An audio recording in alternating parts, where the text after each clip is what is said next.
morning.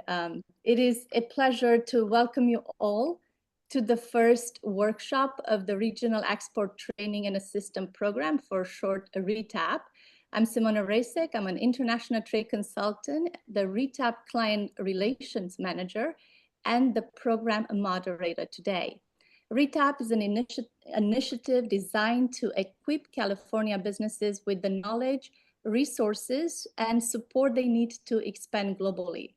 Administered by the Los Angeles Area Chamber of Commerce and funded by the Governor's Office of Business and Economic Development, GOBEZ, this program is committed to fostering export growth and international trade success in our region.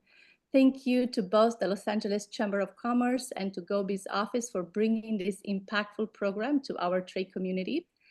Today's first session will introduce you to RETAP's mission, the team behind it, and the extensive network of export assistants that offer invaluable services at no cost to approved RETAP participants. Before we begin, I would like to acknowledge and welcome some distinguished guests who have been instrumental in shaping and supporting today's program and RETAP program in general. Please welcome Emily Desai, Senior Deputy Director for Global and Strategic Program Planning and External Affairs at GOBEZ office, where she leads California's international trade and economic diplomacy strategy, bringing a wealth of experience from her tenure in the US Congress and key advisory roles at the federal level. Emily, I'm going to hand over the floor to you now. Great. Well, thank you, Simona, and welcome everyone. It's great to be here. I'll keep my comments brief. I know you've got a lot of content to get through today, and my title is up there. We'll make sure that you get my contact information as well. Our job today is to make sure that we, through this series of export training that the Chamber and its partners are organizing, that we make sure this information is digestible and as actionable as possible for all of you. And that's the intent of what we at the state of California are trying to do with this export training program.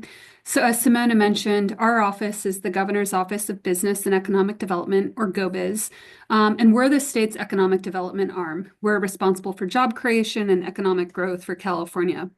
A core part of that is our international affairs and trade work, where foundationally we really work to help California companies of all sizes be competitive in global markets. But we're especially focused on small businesses. I'm really excited to see a number of small businesses that I know we've worked with in the past on today's call. We know that many of you are already actively exporting. Maybe you've dipped your toe in the water. You're thinking about doing more. We know that exports are a key driver of job creation, economic resilience, business expansion, but we also know that it's hard. So what we've intended to do with this state grant that is funding today's program is to help small businesses with the knowledge, the tools, the resources that you need to really successfully enter global markets and to compete in global markets. So even if you're already exporting, even if you've already got products that you're selling to foreign buyers, we want to help you scale that. We want to help you build resilience within those sales channels. For those that are new or considering it, we really want to help essentially shoulder some of that risk and make you successful as you consider doing that over time. So this program is really intended to create an equal playing field. We want to provide that for more opportunity for more companies who are considering doing that. The work that LA Chamber is doing is one of several programs across the state where we're scaling these export training programs. So what you're intended to get through participating here is that specialized type of support. That's things like market research, it's regulatory guidance, it's financial tools, it's hands-on export strategy development. And through these efforts, we really want to create more competitiveness, which we know is going to benefit the California economy. Bigger picture, we know that it's a tough environment right now. I got a notification on my phone about 10 minutes ago from the Wall Street Journal about more updates on tariffs and importantly, retaliatory tariffs that are coming down the pike from some of our long-term trading partners. So it's a tumultuous world right now, and we recognize that. all the more that these resources, our partners that are in the room and online with you, why we're all here together to support you. Federal government, I see our U.S. commercial service partners on the line, state government, and then at our local level, our chamber and the other entities that are implementing these programs. We want to ride this volatility. We want to think long term.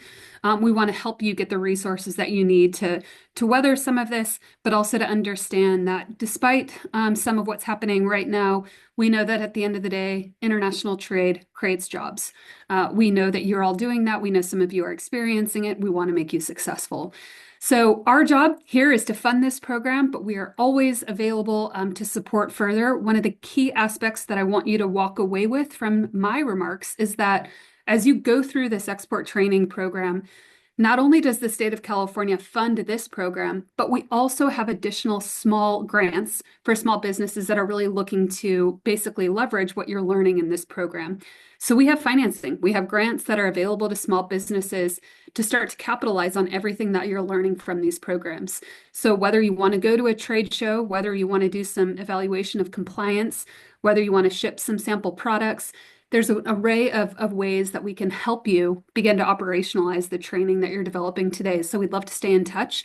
We'll make sure that the Chamber shares our contact information, both mine, as well as my colleague Mariana Guevara, who some of you have probably already met and worked with, who runs our STEP program.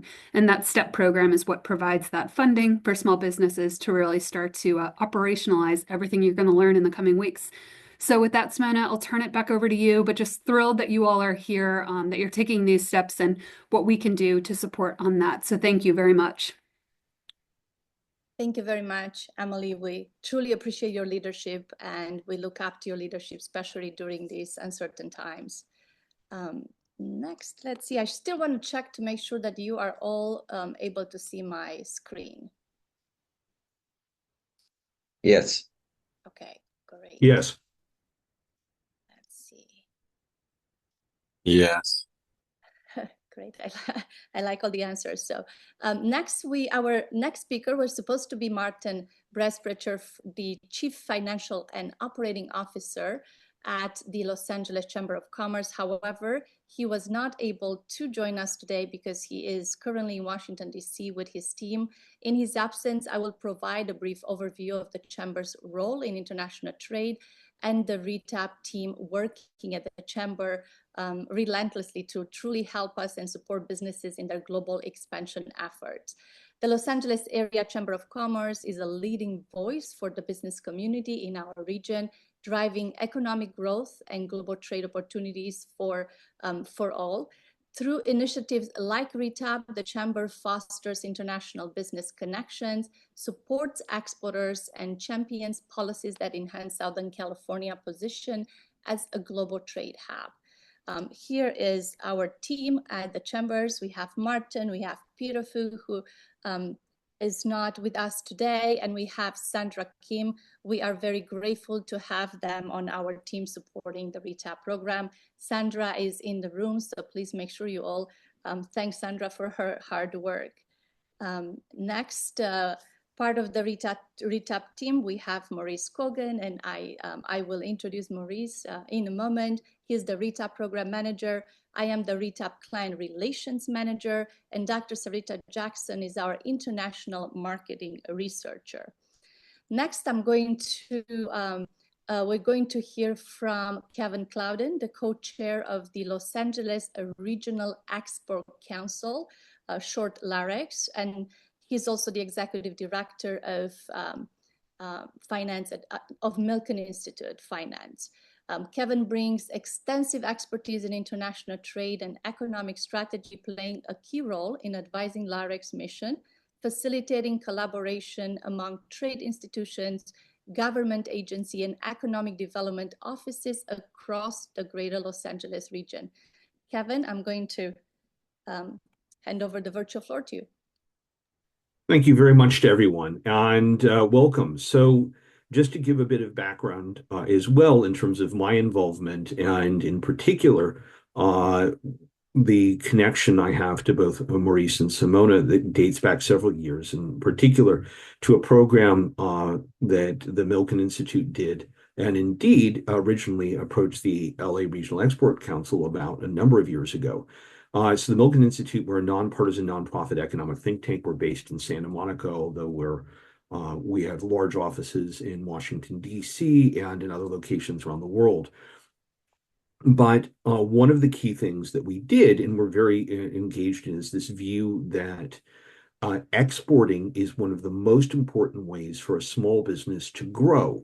Fundamentally, 90% of the world's middle class is outside the United States, that the ability of SMEs to fundamentally export and to learn how to export effectively and to grow is one of the most significant ways for small and medium-sized businesses to not only grow, but to add jobs. And the LA Regional Export Council was originally created years ago as a quasi-independent entity in affiliation with the Chamber. It is now officially part of the LA Chamber of Commerce. And in my hats, I wear both as co-chair of LARIX, but also on the board of Los Angeles Chamber, that one of the things that we fundamentally consider and view as essential is the fact that exports are a key for the Los Angeles region in terms of economic growth, in that LA is actually the greatest center of small business in the United States. It is the greatest center of small business in manufacturing.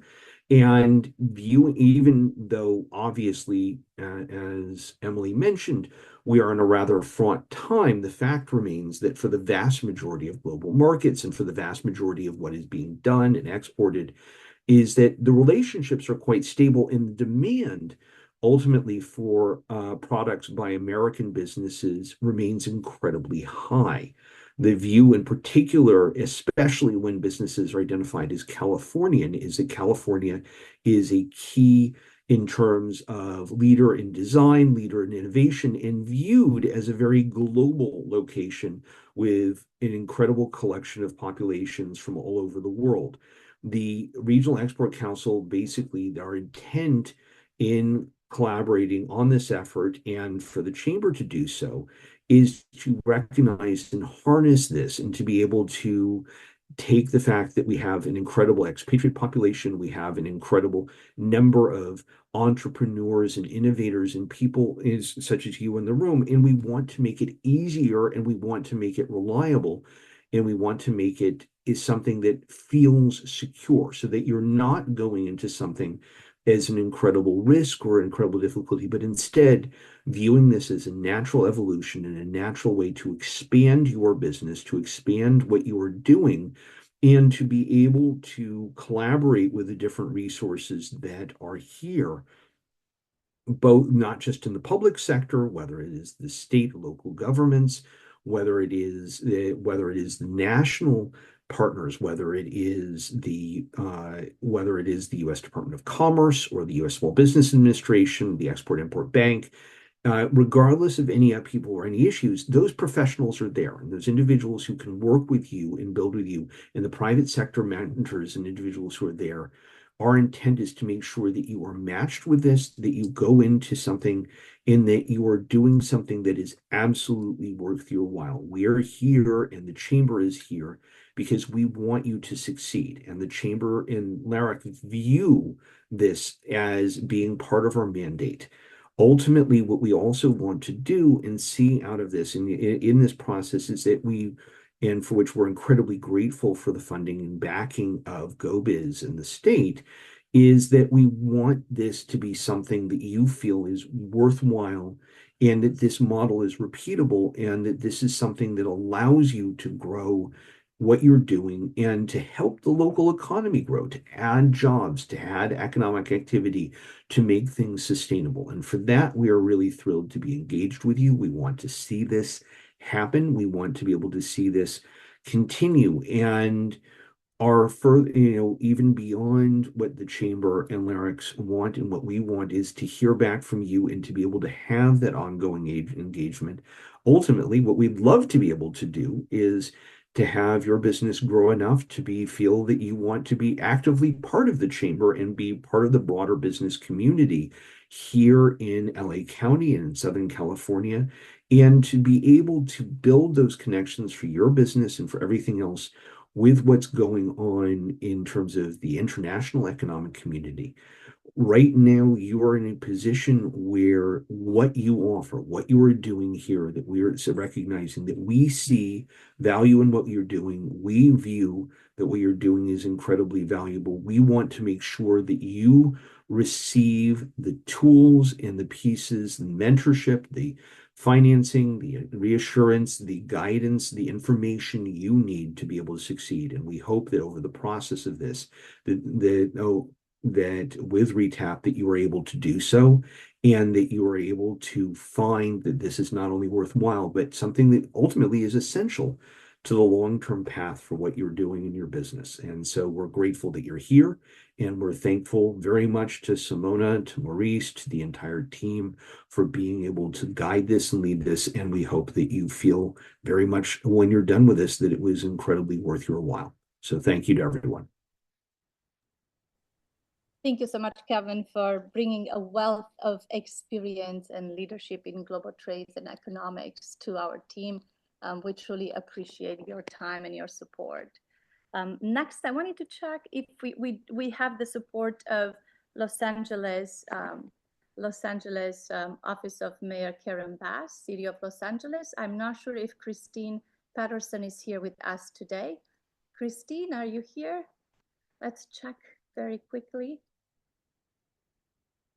I don't see Christine in our in the chat room, but just wanted to add that we do have full support from the City of Los Angeles as well. So next, to kick off the program, we will begin with an overview of the RETAP program. Let's see. I'm going to stop sharing screen. So what I will do, I will be sharing slides for each of our speakers today. We will take questions at the end. Yes, the program is recorded and you will be all receiving a recording of the program. Please feel free to write the questions in the chat, but be patient as I am also sharing my screen before I'm able to answer to you.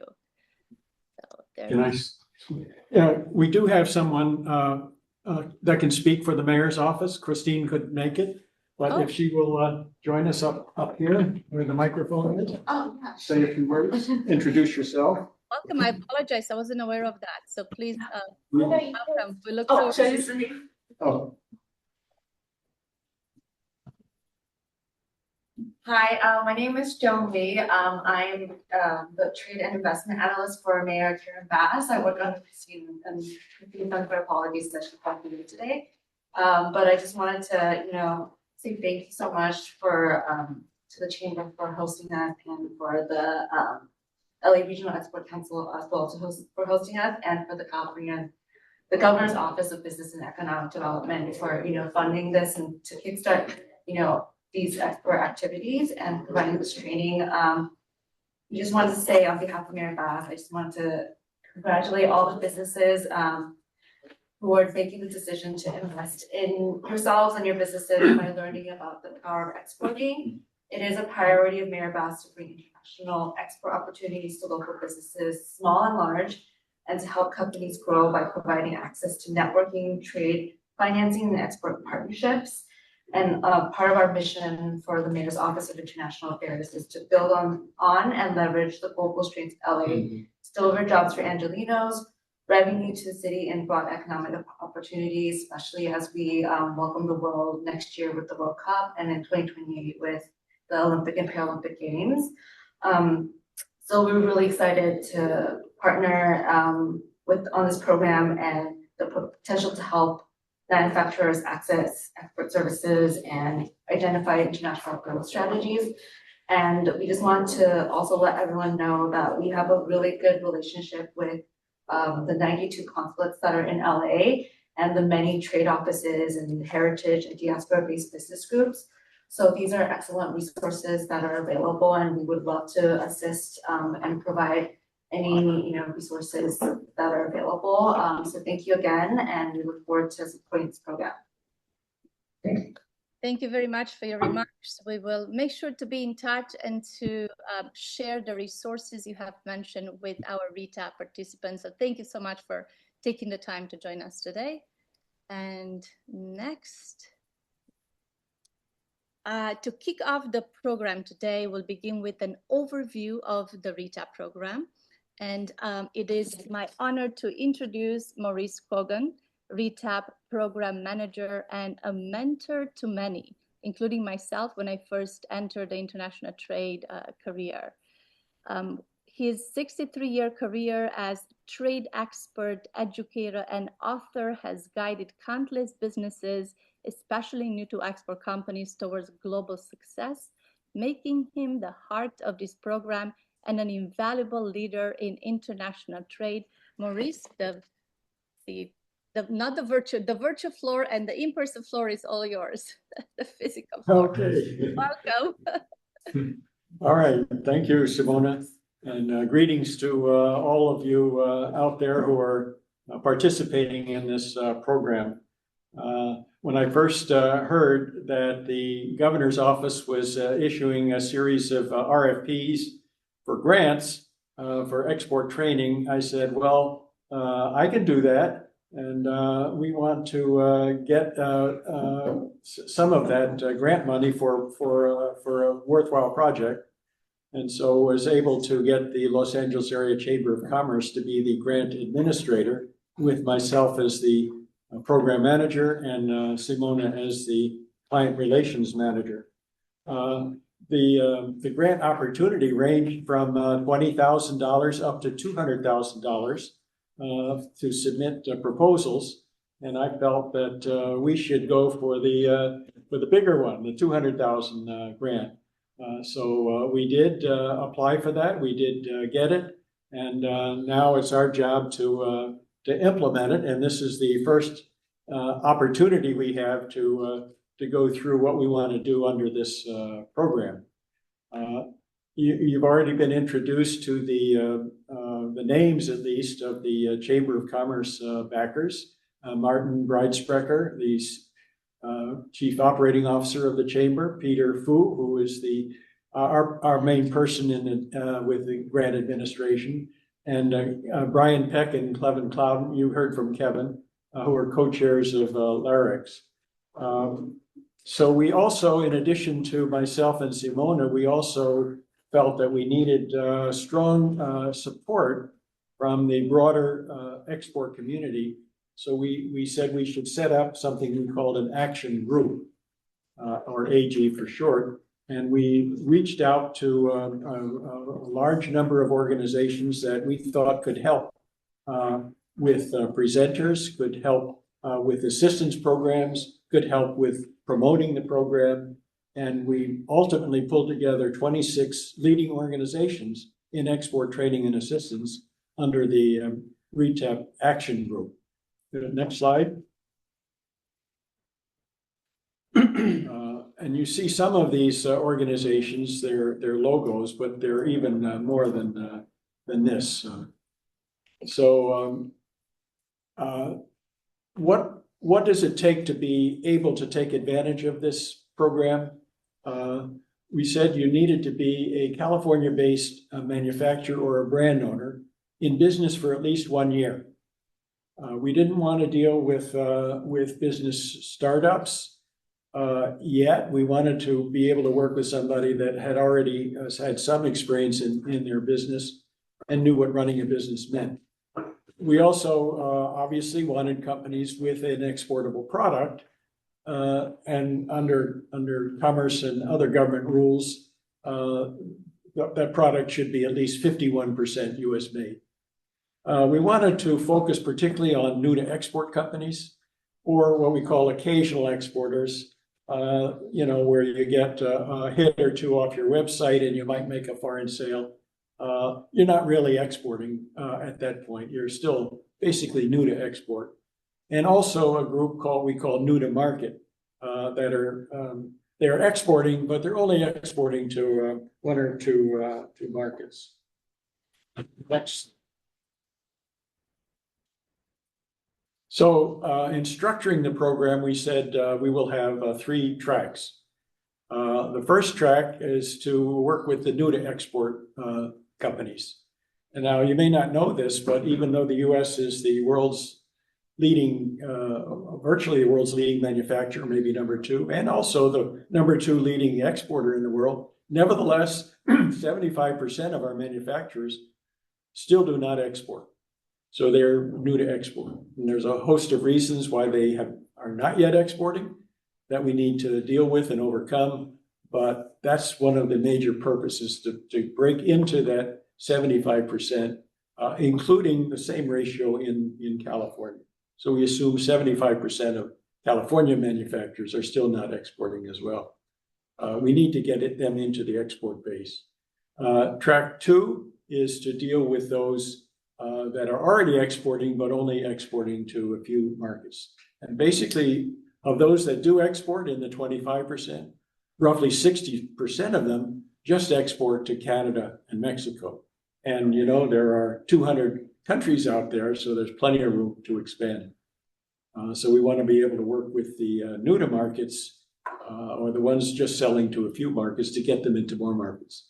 Track three is to prepare workers and students for international trade careers, to build a pipeline of people that can take jobs in manufacturing companies and elsewhere to forward the export activity. Within that track, we have what we call training for people that want to become certified global business professionals. Like a CPA for accounting, there is a certification or credential that NASPITE, the professional organization for international trade professionals, administers. We also wanted to provide training to become a freight forwarder or to become a better freight forwarder, and also training to become an export management company or learn more about how to be a better export management company. And the next slide, please. Benefits for the participants. First of all, this doesn't come along, all the time, but we're offering cost-free training and assistance for everything we're doing here. That is the training, and also when we turn you over to the organizations that help you get into the markets and they have fees, like the Commerce Department, we cover those fees. We're doing this with the series of 8 in-depth workshops. This is the first of 8. We will, for each company that joins us, we will provide customized assessments of their export readiness and of their international competitiveness. We have Dr. Sarita Jackson, who will provide customized market research for each company that is ready to export, to identify and enter best markets. We will have mentors like me and to work individually with you to make sure that you don't fall through the cracks. So you've learned something, and where do I go from here? Who's going to help me get to that organization, that organization, that organization? That's what the mentor is designed to do, to make sure that you're connected to the right people. And as I mentioned, free training to become a CGBP and an EMC and a freight forwarder. So that's, next slide. So as I mentioned, there are the 3 tracks. Go ahead. Track 1. Okay, so that's track 1 are the 8 in-depth export workshops. This is the first of them. And what's shown here are the titles of all the other workshops. Get ready to export, develop the building blocks that you need to become an exporter, such as e-commerce, web globalization, and a social media platform. Help to get identify markets and develop market entry plans with Dr. Sarita Jackson's research.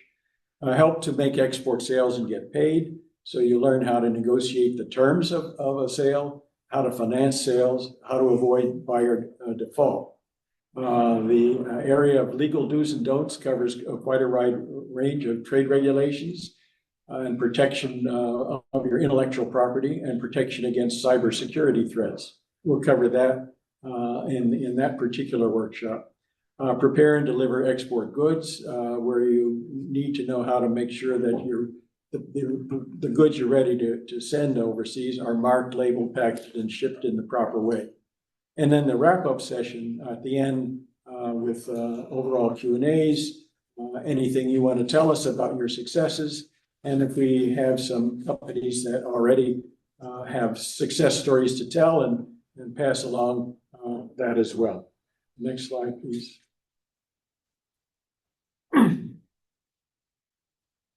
So track 2 is the export assistance track.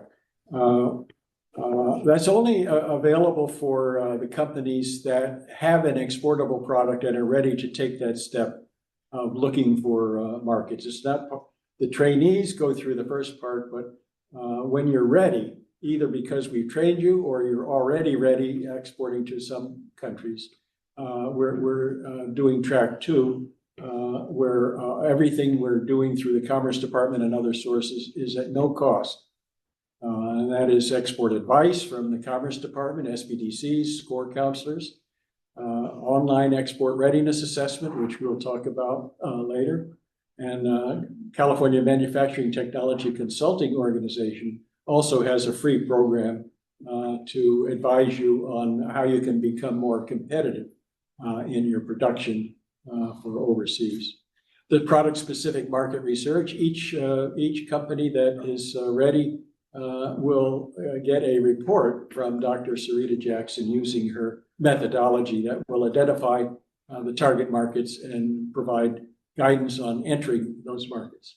And the cost offsets, some of you may have already tried some of these Commerce Department programs and paid for them. Now, these are some of the programs that Commerce Department offers that do have fees, and we will cover all of those fees for any of these services, and there may be others not listed. Next slide, please. On track 3, we have a 2-day boot camp to prepare students and particularly others who are currently, let's say, advisors, SBDC advisors, Commerce Department people who advise on exporting, others who are in the business of assisting exporting. Not all of them are certified as global business professionals, which would show an even higher level of competence in that field. So that 2-day boot camp, which normally costs maybe $1,000 for the training and the materials and the exam, it will be all free. We also have a 2-day boot camp in the freight forwarding field for those that would like to get into that business and for those that are already in freight forwarding companies but could use training to be better at their jobs. And a half-day workshop for individuals who are existing or would like to become export management companies. Export management companies are those that are the export arm of a manufacturer that doesn't want to do it themselves. So they'll ask an export management company to handle all their export operations. And that will be conducted by Carlos Sol, who happens to be sitting next to me, who is an experienced export management company. Next slide. So in order to establish the program, we needed to create the infrastructure, the web base, the marketing materials, the databases. And so the chamber developed their landing, what we call our landing page on their website that explains the program. We have identified all of the workshops with the ability to register for them on that website. We have developed a kit of marketing messages for use by our action group multiplier organizations that reach out to businesses in export communities. We acquired a database from Compass, a massive database of regional manufacturers that we can send messages to say, hey, come on in, we are offering this program. So we've been using that for promotion. One of the primary organizations that's really helping us is the Women in International Trade, the Orange County chapter. They have been handling our email blasts, are using the COPAS list. And we have multipliers, that we're feeding blurbs to for use in their newsletters and email blasts. The next page. And so you can't run a program without having to account for it, and nobody likes to give away money and say, "I wonder what happened." So we do have that responsibility to account for our work and our success. We do that in three ways. First of all, the data that we get from your registrations tells us who you are, how many of you there are. So we have that to say that, hey, the X number of companies actually participated in what we're doing. We also have developed a series of metrics to measure program results. How many of you accomplished this, or that in your export activity? And we will be doing occasional online surveys to find out what your results were and how satisfied you were with that. So that's basically the end of my presentation on what RETAP is. And how are we doing on time? We ready to? We're doing great on time, Maurice. We are, thank you so much for giving us an overview of the RETAP program. I'm going to continue next with a little more hands-on approach to how to navigate the RETAP program. Maurice, did you have any other thought to end your? No, that's it. That's it. Thank you. Great. Give me one second to share. There will be time for Q&A. I don't know, Simona, how do you want to handle that? Is there a chat box or some other way if people have questions? Yes, there is a chat box for questions. Also, we could stop at the end of each speaker to see if there are any questions. Of course, in the room, you let us know if there are questions, but here I will keep an eye on the chat. So,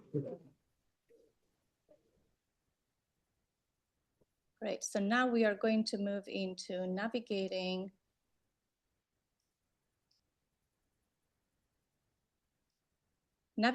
the RETAP program. Here I am introducing myself. I am a recognized expert in international trade.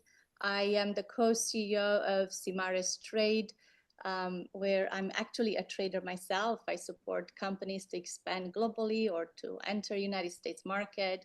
I also, you might know me from the EDC, SBDC, where I also serve as a consultant and export trade specialist.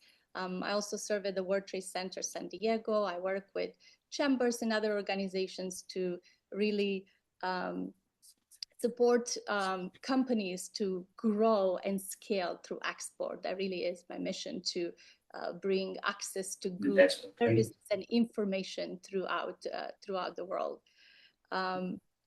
I will be, for this particular, I'm also the chair of the Women in Trade organization, Orange County. Maurice has mentioned they're a great partner supporting us with the outreach for the program. And I'm also part of the District Export Council in San Diego. For this program, I do wear a couple of hats. So I am the RETAP program as a client service manager. And I'm also going to work with the Track 2 companies under the EDC SBDC Go Global program, and I'm going to talk more about that later. So first, I just want to make sure that it's clear for everyone that we have two registrations for the RETAP. On the left side, we have the registration for the RETAP program to be considered to be part of the program. You can, again, you're going to receive a copy of the slides. You're going to receive the recording. You can scan this. If you have not yet registered for the RETAP program, you should register at the link on this slide. We also have the RETAP workshop registration page where you will be registering to participate in all of the upcoming workshops. We are meeting every Wednesday for the next 7 weeks at the same time, 9 to 12:30. You can join on Zoom, or you can join us in person if you like. In the RETAP program registration, I do want to take a moment to talk about these because some of you who have registered have not completed the export needs. It is very helpful for us, the RETAP team, when we look at your application and review your information, to have as much information as possible about your current export development stage. Our role is to really look at the information you give us in the application and to understand where are you in the export development stage. Are you a new exporter? Are you a, have you exported to a few markets? Are you an experienced exporter? Because that will determine in what track you're going to be placed. So when you go to the RETAP program registration page, make sure, please, that you answer all the questions in the registration. Again, that is going to make it easy for us to understand your where to place you. Also, when you see the tab that says export needs, it will be very helpful for you to answer all the questions under the export needs. That will allow us to understand how we can best support you. That was the first step, the registration. The next step is the application review by the RETAP team. And you've seen us, the team from the chambers, Maurice, myself, and Dr. Sarita Jackson. So we have the 3 tracks, as Maurice has mentioned. Track 1, I also call it RETAP 101. So the eligibility, as Maurice has mentioned as well, is that you are in operation for at least 1 year, and that you are officially registered. So you must be a business that's registered with the state of California, or at least you're registered with the county and you are paying taxes to the state of California or the county, but you must have an official registration. The next requirement is that your products or services are 51% made in USA. And when you go on the RETAP registration page, you're going to have a formula that explains to you what 51% means. And if you have any questions, you can always email me, ask us now in the chat if you're not sure if your products are 51%. For the track 1, so if you are new to exports, if you have not exported before, you will be under the track 1. Ideally, would like for you to have a functional website before you decide to enter a new market. It's important that you're presenting your products and services in a professional manner. So having a functional website is also a requirement for track 1. Now, if you have been in operation, officially registered with products of 51%, and you have been exporting to a few markets, even if it's 1 or 5, and you're looking to increase your global expansion, you're looking to increase market share in the markets you already are exporting, or if you're looking to enter completely new markets, then we have the RETAP 201, the track 2 for you that Maurice has mentioned as well. Now, if you are a professional, a freight forwarder, an existing or aspiring export management company, we welcome you to sign up for the NASBITE CGBP training. I've taken the exam, I've taken the training. It's a really valuable information for you to solidify your experience and to really call yourself an expert in global trade. Step 3. This step has now taken place for those who have applied yet, but you will be receiving a DocuSign from Peter Fu, from the chambers. Is going to be the RETAP participation agreement. So for those who have applied and have been placed in either 101 or 201, we haven't yet finished reviewing all of the application, but if you have been placed, that means you're going to receive this RETAP participation agreement, and it's really your commitment to the program, your commitment to show up every Wednesday and learn from the vast ocean size of information we're going to give you, your commitment to meet with me or with Maurice or with Dr. Sarita Jackson, your commitment to work with U.S. Commercial Services. We are looking at specific services that are available for your company. So if you receive the DocuSign, make sure please that you sign it. The next step would be for you to take the RETAP Online Expo Readiness Assessment. And Maurice is going to go more in depth on this assessment later on today. But I just added a slide here. There's a Maurice website that this is actually, he built all of these free resources for the community. It's called tradecomplianceinstitute.org. Under the Export Startup Kit, there is an Expo Readiness Assessment. You will register, as is shown on this slide. You will put your information and then you go through a set of questions and will help you, it will give you a score at the end. Again, we'll talk about this later, but this will be one of the steps for us to really understand how ready are you to export and what does it mean to be ready to export. By the way, all of you could take this 101 and also 201. Additionally, I wanted to make sure I mention back here is that if you do not qualify for 101 or 201, but you really would like to participate in the workshop, you are welcome to just sign up for the workshops and participate every Wednesday without being placed and apply for the actual RETAP program. I wanted to make sure that is clear.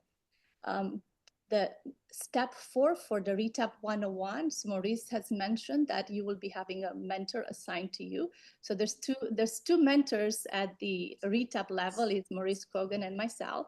So companies who are new to export are going to meet and talk to Maurice Kogan and discuss the next steps and some of the resources that will support your growth.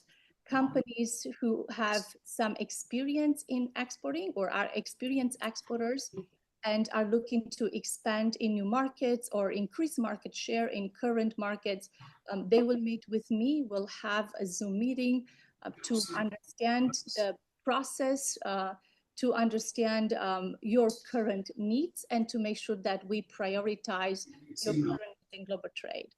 Is somebody trying to say something? No. Great. So next step for the 201 track, so for those who are experienced, have some experience in export, they will be meeting with Dr. Sarita Jackson, our international marketing researcher and global trade expert. Sarita is going to talk today about the global market research report. So Sarita will meet with you and will work together on specific market report for your products, for your services, and you'll be looking at the products or services you want to export.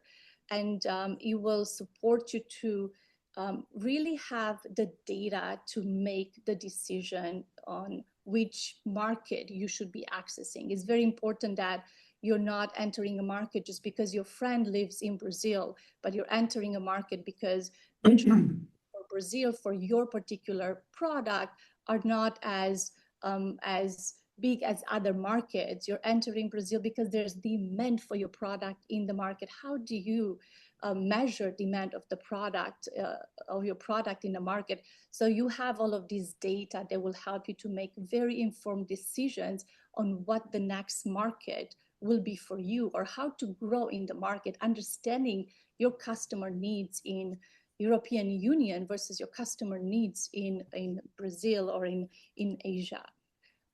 Next, what we do as mentors, myself and Maurice, we will be matching you with export support organizations in our big ecosystem, as you saw today. These are only some of the organizations supporting and being part. These are only the organizations who send me their logos. There's a lot of other organizations who did not email me their logos. So based on your needs and based on our first Zoom meeting, we will determine which of these organizations will be supporting you with your growth. It could be the SBDC, the local SBDC office. It could be SCORE. It could be CMTC if you are looking at increasing your production, manufacturing, production capacity, for example. It could be U.S. commercial services if we are ready to look at a specific market and apply for any of the promotional services they have. So there's many organizations. It could be OIT if you are looking to network. It could be WIT OC if you're looking to network and support the advancement of women in trade, EXIM, SBA. So we are going through really present all of these resources to you. And given that there is a lot of information and a lot of organizations supporting your business growth and your export growth as well, we will help you to filter this information, will help you to determine what is the next step for you to continue growing. This is my favorite slide here. The last step for 201, and possibly for some of the participants in 101, if they are ready to export and enter a market, if that is being determined, we will have a meeting with Richard Swanson from U.S. Commercial Service. And I think he just arrived in the room in person today. He's going to be our next speaker.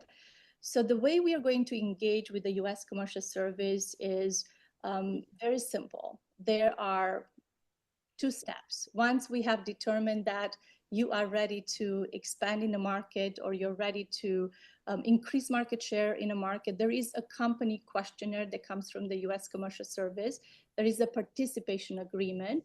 So you will have to fill out that questionnaire, sign the participation agreement, and then we'll have a meeting with Richard Swanson, our key role, a key supporter in this part of the program, where we will look at which U.S. Commercial Service export promotion service will be the best for you in the market of interest, in the market you're looking to enter. Now, it's very important to note that these services are subject to availability and eligibility as determined by the U.S. Commercial Service specialist, as determined by the Foreign Service offices of our U.S. commercial global network. So this will really be an effort of collaboration between us and Richard Swanson. And again, our next speaker will be Richard Swanson, so we'll be hearing from him more. And step 8 is really tracking the impact, is really celebrating your export success. We will send you surveys. We do want to know of your results. We do want you to be involved, because you really are the key, the glue to all of this program is your commitment to learning, your commitment to applying this information we give you, your commitment to engage with us to make sure you go to the next level. So I look forward to working with all of you. I look forward to reviewing your applications and to be in touch. I'm going to stop here and let's see if our next speaker, Richard Swanson, is in the room. Yes. Richard Swanson has arrived? Yes, he's here. Okay, give me 1 second to find his. I take the microphone. Oh, no, the mic is on the. They can hear. Oh, they can hear me. Right. Awesome. Well, I'm Richard, you can see me. Oh, I'm here. I can We're see here. you. Oh, hello. Well, Right. Hello to you guys. Welcome, everybody. Thank you for joining in person. Yes, I love it here in the LA Chamber. It's our original home here in downtown Los Angeles. So when we arrived here in 1998, the Chamber was our good friend and host. Well, allow me a few minutes to introduce Richard Swanson. He is a key partner for the RETAP program. As I mentioned, Richard is the acting director of the Orange County U.S. Export Assistance Center and senior advisor for the U.S. Commercial Service West region. Most of you most likely have met Richard at various events in our community. He's highly engaged with the Los Angeles, Orange County, even San Diego business community. He provides expert guidance on international trade, export strategy, global market expansion across industry, such as food and beverage, healthcare, ICT, energy, and environmental technology. I'm now going to share your slides, and I'm going to hand over the floor to you, Richard. Awesome. Thank you, Simona. Thank you, Maurice, my old colleague in arms back in the day. Maurice was our director of market research. Norm Hirakawa, formerly with the Port of LA, a good strategic partner, and of course the LA Chamber here. We are the U.S. and Foreign Commercial Service. We are the international trade arm of the U.S. Department of Commerce. We fall under the Bureau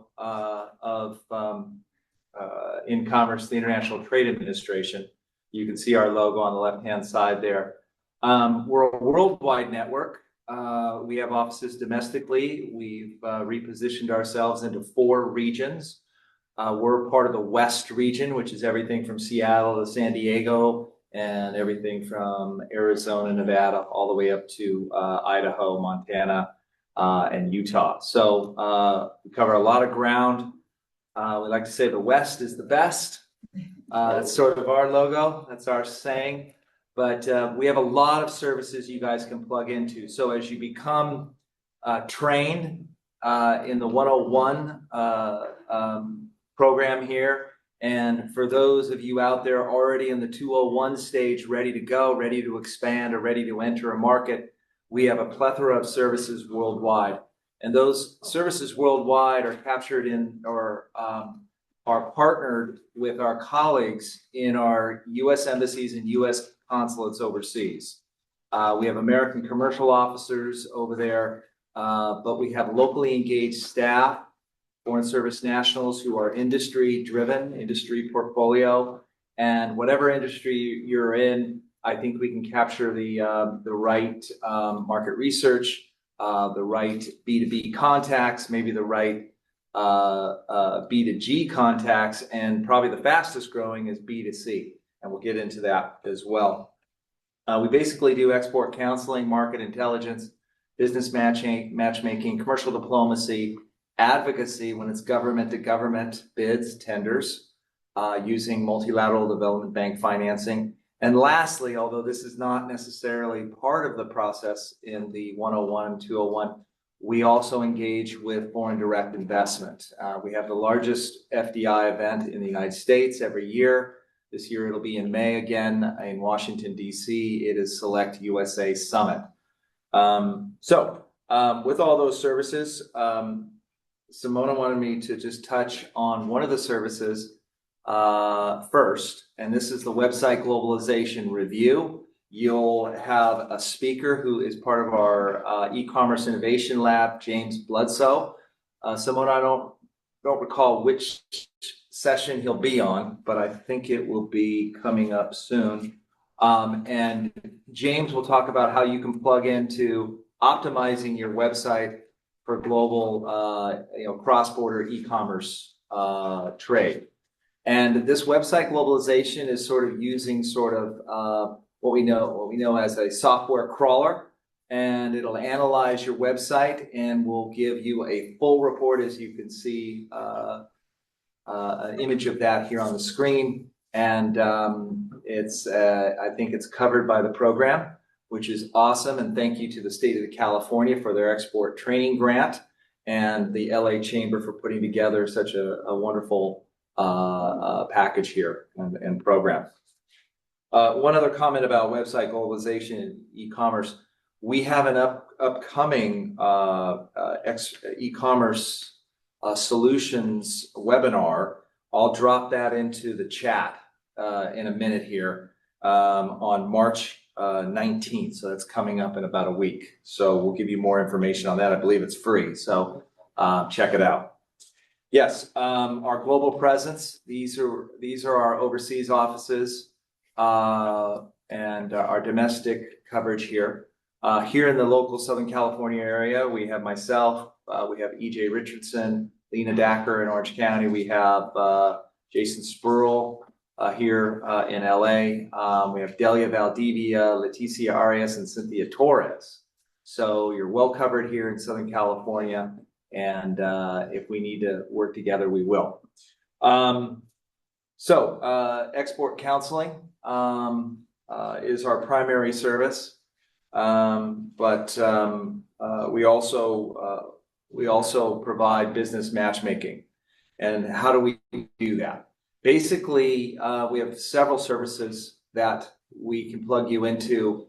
Just last night, I was on the phone with our office in Dubai and Qatar and Saudi Arabia for a company that had software to help for the maritime industry. And it was great to see that there was a way to not only connect companies, but do it virtually.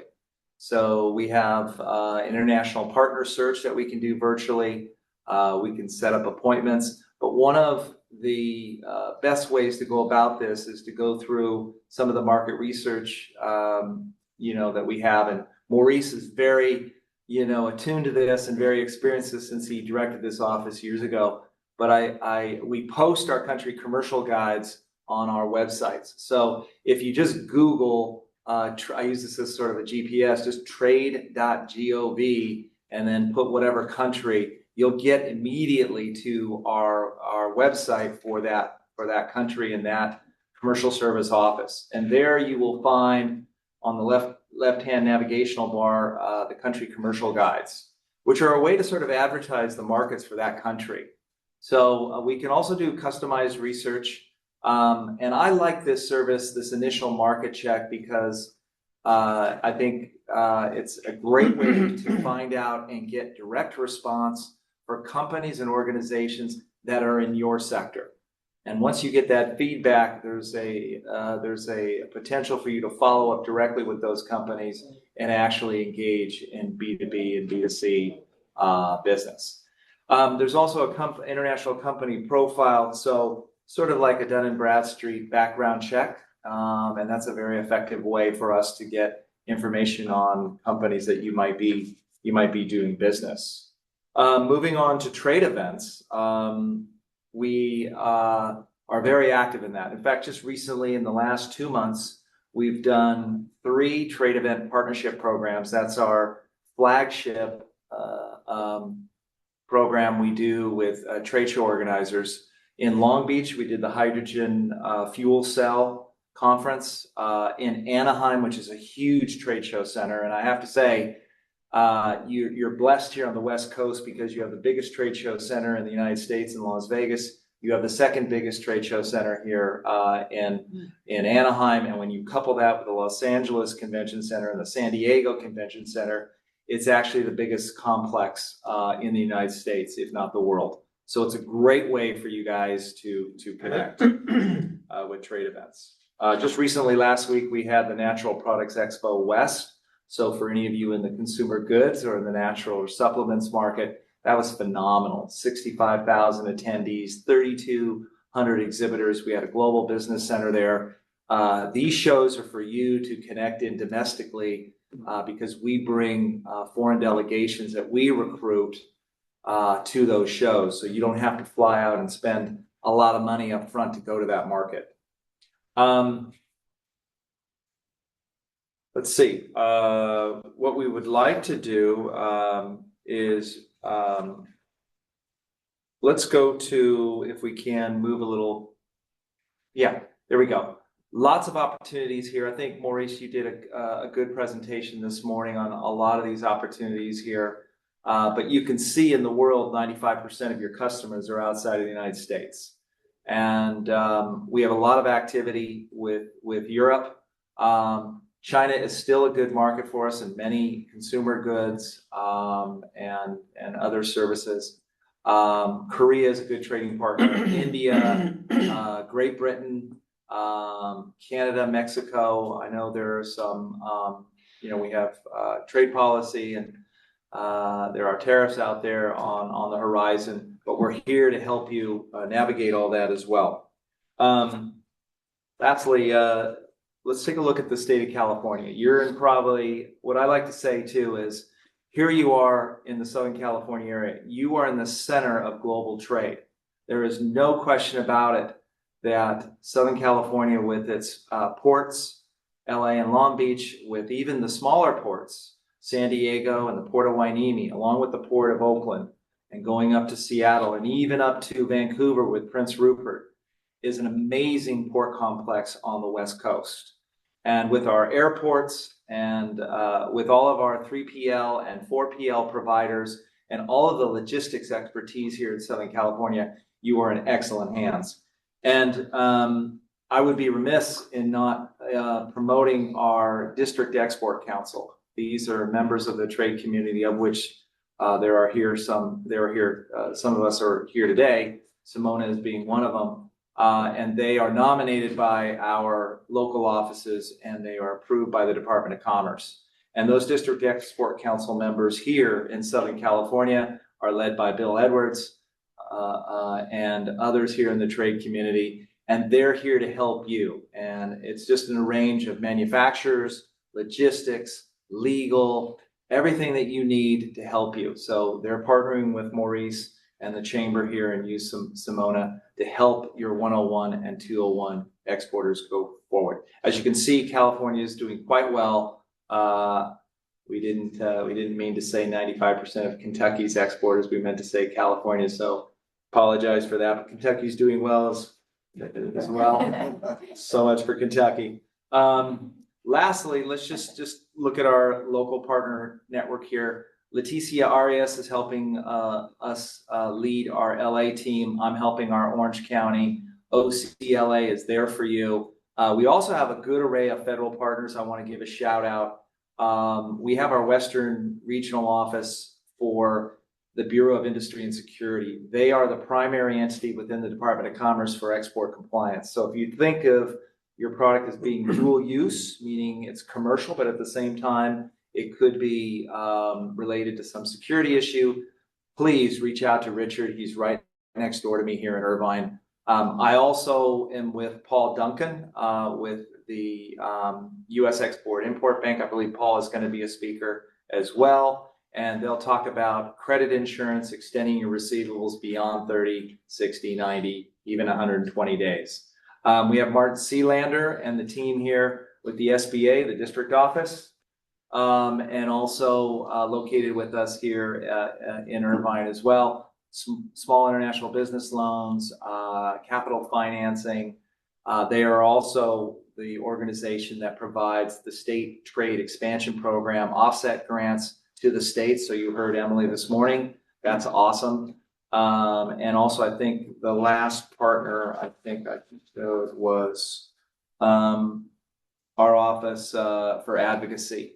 Lena Dacker is in our office in Irvine. She specializes in advocacy and multilateral development bank financing.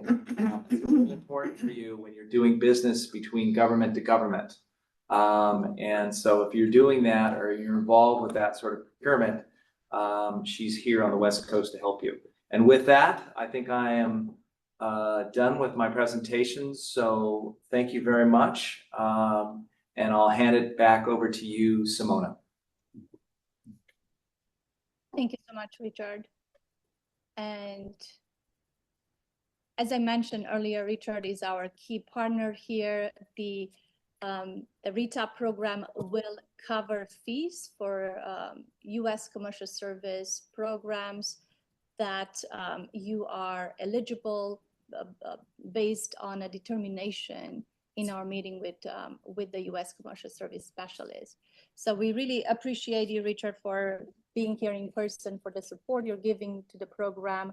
And Richard just started the export assistance provider portion of our session today. Next, we are going to discuss the EDC SBDC Go Global Trade Program, and I'm going to put my other hat on as an EDC SBDC trade specialist. I've already introduced myself to all of you, and now I am excited to talk about these local organization that you might or might not know about. For those who never heard of the SBDCs, which I assume you have, but just in case if you haven't, we are part of the America's nationwide network of small business development centers, which is basically the largest business assistance program in the world. We have about 1,000 centers throughout the United States, 42 in California, and a few international centers as well. We are hosted by nonprofit organizations and funded in part by United States Congress through our partnership with the U.S. Small Business Administration, SBA. And in California, we are also funded in part through a grant with the California Office of the Small Business Advocate. Here are the services that are available. One last thing to mention here, the EDC SBDC program assist small businesses through the Los Angeles, Santa Barbara, and Ventura counties. We have an EDC, we have an Orange County SBDC office, Orange County and Imperial Valley SBDC office. So depending on your business location, you will be assigned to the nearby SBDC office. And on the last slide,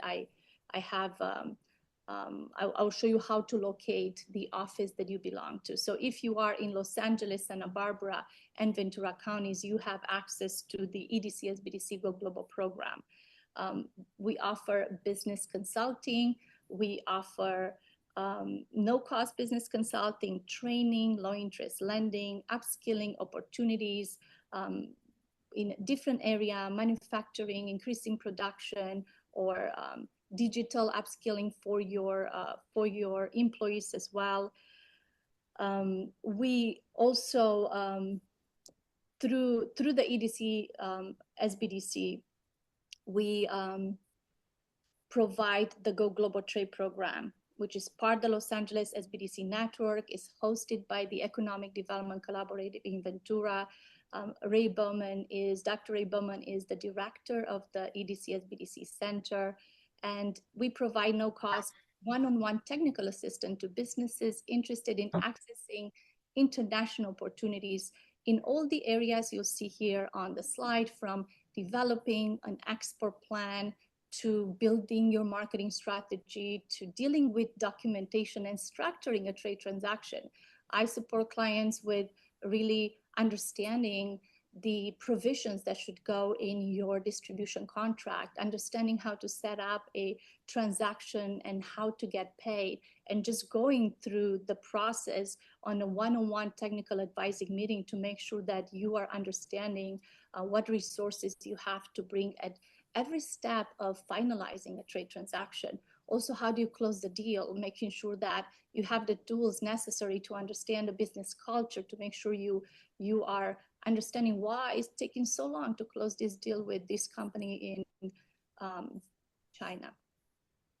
E-commerce, we have really great e-commerce advisor. Manufacturing consulting, I said. We also support foreign direct investment in California as well. And here is the team. I don't do this work alone. We have about 60 business advisors at the EDC SBDC.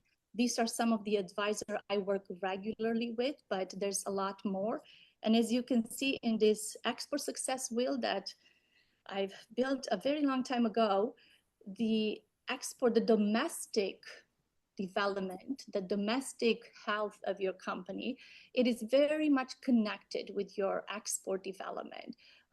While I am working with you on making sure that you are closing a big deal with a particular country, we also want to make sure that your production capacity is ready, that your team is ready, that your labeling department is ready to print labels in a different language, that you're understanding the regulatory, that you're understanding the export financing, the export budget, what kind of budget is required, how is this export budget going to influence your domestic budget in different areas, from marketing to payroll, and making sure that you have support in all of these business elements that build the export success. We will assign different advisor to work with you based on your business needs. You see Dr. Ray Bowman in the right upper corner is the one supporting all of us in making sure that we bring your latest technology and trends. And here's one of the technology we use in our advising in order to make sure that you master your export strategy preparation. We have modules that are built from very short reading material. I'm saying short, very short videos as well. They're not longer than 2 minutes. But what I worked with Dr. Ray Bowman to build for businesses in our region is AI assisting exercises. So this artificial intelligence system that we're using is being fed very particular information. It doesn't hallucinate because it doesn't go outside in the vast internet to collect and make up information as it happens often. These specific exercises are very much catered to your particular business needs. So you can choose from the module if it is building your solicitation plan, or it could be building your compliance plan for exporting. You will be able to access material, and then you can interact with the AI bot that we have for you to build and start building and to start building your financial solicitation plan for export expansion, for example. So if you are interested in this program and you are in the region where EDC SBDC serves, which is again Santa Barbara, Ventura, Los Angeles County, you can scan this code or go to this website. And I'm just giving you a couple examples. So for example, let's say that you need to apply for a export loan in order to increase your capacity or production, to increase your inventory and be ready to export to entire European Union market. If you are working on building this financial solicitation plan, as I call it, you can see on the left side, this is really what the chat looks like. You come in and say, here's my company name, I'm ready to start. And I would like to build this financial readiness assessment. And you're going to go through the 11 steps. You're going to receive the steps that are required, the information. For example, before you meet with a lender to ask for money, you must know what the financial requirements are, what's the amount that you need, what's the purpose of requesting these funds, what kind of collateral you have available. If you're working with banks, they will always ask you for collateral. Even if you're working with non-bank institution and CDFI, they will ask you, even though they might not put as much emphasis on it. If there's any guarantors that you can offer. So we're giving you example, and it takes you step by step on answering these questions. So you are prepared when you go meet with the lender. You are prepared to answer these questions, so your chances of receiving an export loan improves. We'll hear from SBA today about export loans. So our job here at EDC SBDC is to prepare you to interview the banker. Don't let the banker interview you. You have to interview the banker. I hope David Jefferson is not in the room. I think he is. This is, for example, let's say you will build your compliance manual. So if you are exporting, it's advisable that you do have a, you do have. Okay,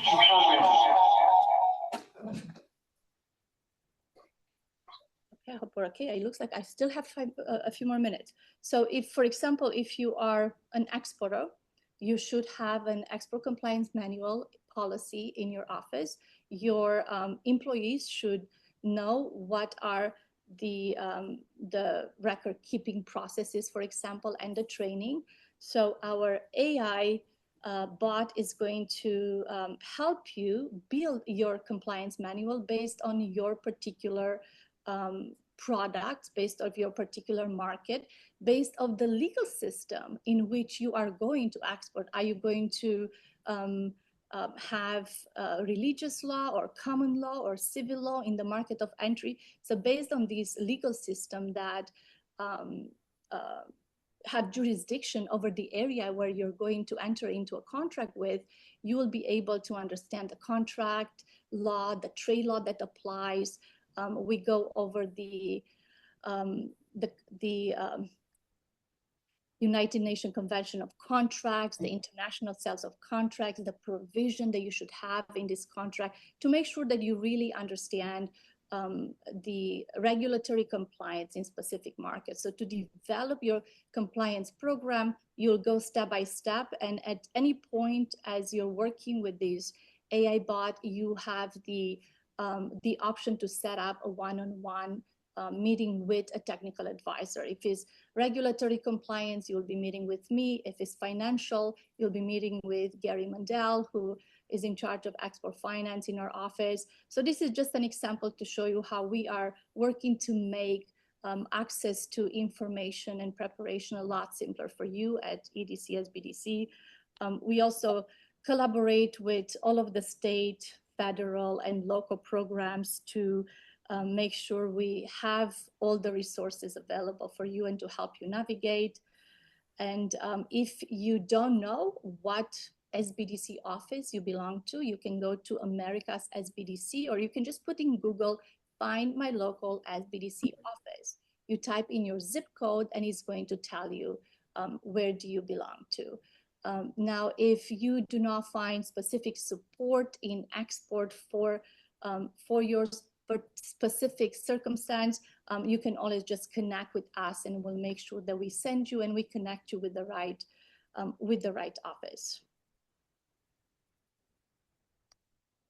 And that concludes my presentation on the SBDC EDC global services that's available to all of you in the region. And next, I'm pleased to introduce Paul. Well, let's see if we have any question. Is there any question? Why is everybody so quiet today?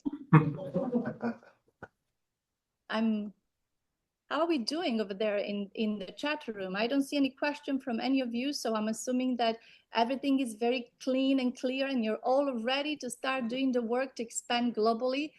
If not, please feel free to put questions in the chat. As I see your questions in the chat, I will stop and answer your questions and have our expert answer the questions. Next, give me one moment to locate our next export assistance organization, here to support you, here to help you grow.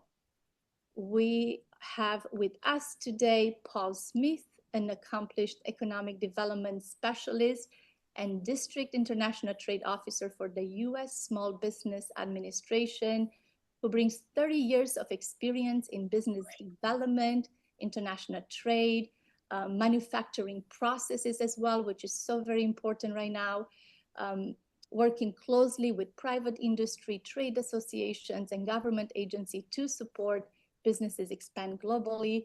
I'm going to share my screen right now, and I'm going to hand over the virtual room to Paul Smith. Thank you, Paul, for being here with us today. Well, good morning, everybody. Thank you very much for everybody being on the call today. And personal thanks to the state of California, Maurice, Simona, and for all the great work that you continue to do over the years. Simona for keeping me on track. She's got me on the phone over here asking me if I'm ready, and I'm ready. Ladies and gentlemen, I'll be brief, but I'd like to just take a moment. I've been involved in like a number of people in life. I worked in private industry in the public sector, and I was the manager of the Export Assistance Center for the Department of Commerce in New York. And I worked for the British government as Vice Consul of Trade and State of California Technology, Trade and Commerce Agency. And it's been a lifelong process for me, and I've enjoyed it.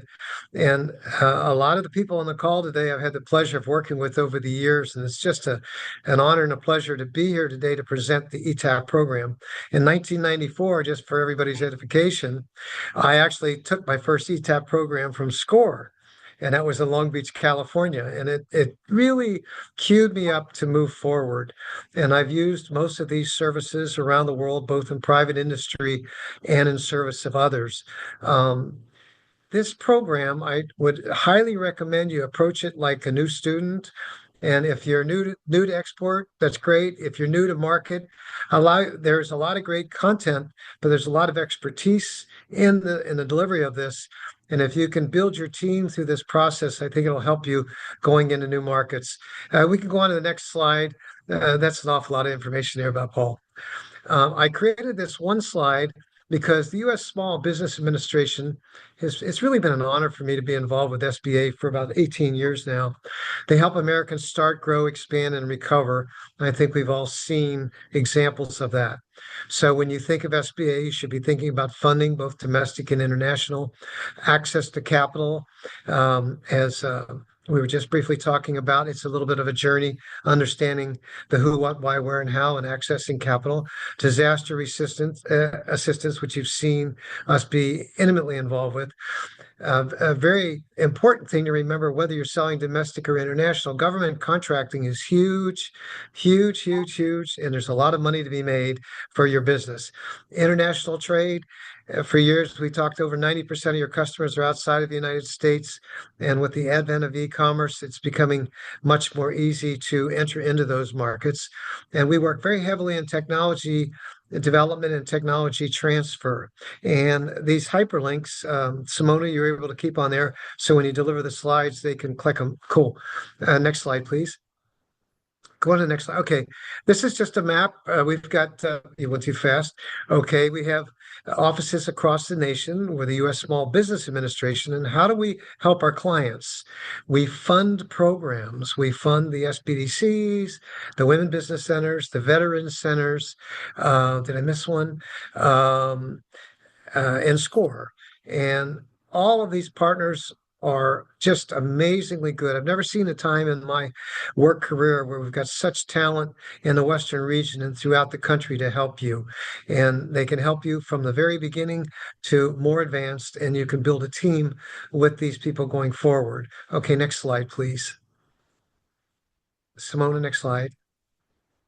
Okay, 1953, we were established. SBA, it's important to know, it's very cool to know that SBA is a cabinet level position, and we actually sit with the foreign trade representatives, along with commerce and others, in ensuring that small businesses get access to markets and opportunities. Very important. And we also have an advocacy department, and it's going to be taking on with the new administration an even stronger role in support of small business and growth. Simona, to your point earlier, in the manufacturing sector as well. If you want to talk, next slide, please. If you want to talk about it in brief terms, management and technical assistance between our funded resource partners and our district office and our network, which I'm very proud to be involved with. We've got a very robust network. The management and technical assistance, it's no wrong door for you as a client going forward. Certifications, that means your ability to access government contracting and take advantage of the billions of dollars of contracts that are out there for you. And loan guarantees allows you to have access to capital that otherwise you may not be able to have. And next slide, please. So these are the links for our partners locally. Simona, I want to throw out something before I don't want to forget it. You know, when you go out and you start looking for capital, it's the who, what, why, where, and how. And the SBDC is really got a great finance department now. You go there first, you determine what type of loan you can qualify for. You get them to assist you in building the package, and you move forward. SCORE, from my point of view, it's made up of men and women professionals, both domestic and international trade. That are just absolutely amazing to work with. You should have them part of your team as well. And then you'll see the women's business centers and the veteran centers all listed there. Okay, next slide, please. So that's my favorite slide. The Export Outreach Team is an acronym that I absolutely love because it demonstrates who we are to you and how we can best serve you. Please don't be intimidated by the number of people that are delivering the services today. We all work together. There's no wrong door. We'll get you to the right person so we can help you start, build, and grow your business. Thank you very much.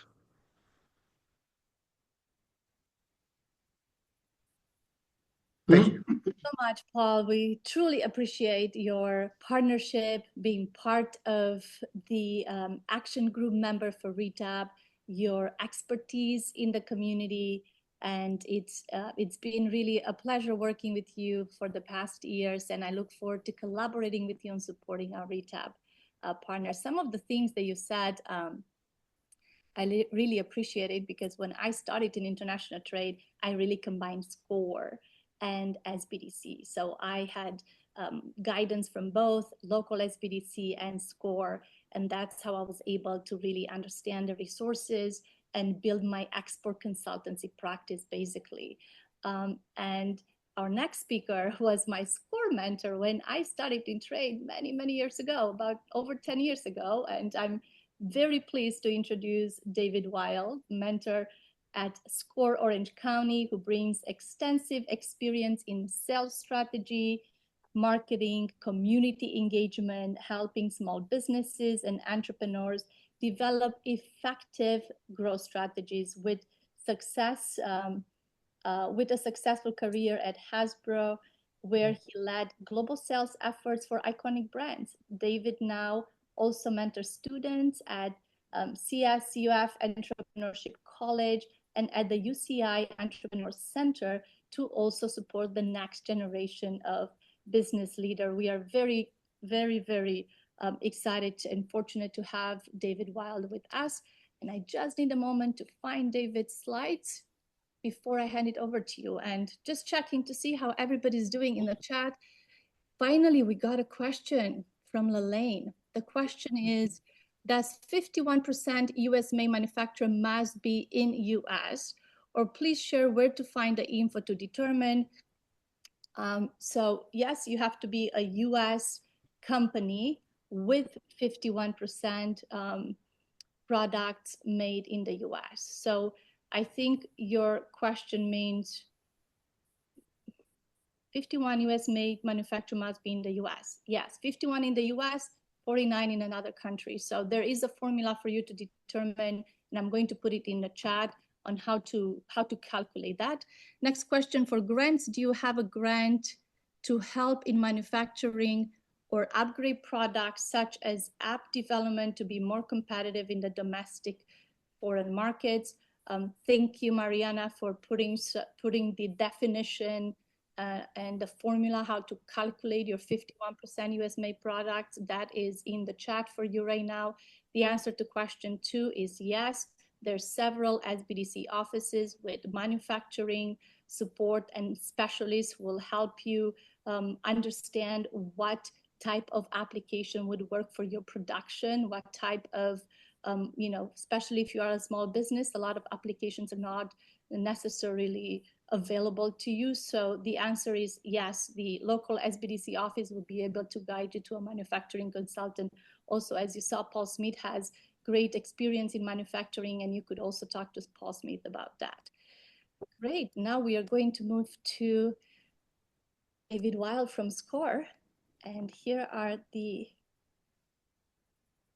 slides. And David, the virtual floor is now yours. Welcome. All right. Good morning. Thank you, Simona. And it's been a fun 10 years knowing you, because I retired about 12 years ago from Hasbro. Hasbro's a global company, but 102 years ago, it had one item, Mr. Potato Head, then Play-Doh, then maybe its own products, My Little Pony. Today, it's 45% of their business is outside of the US.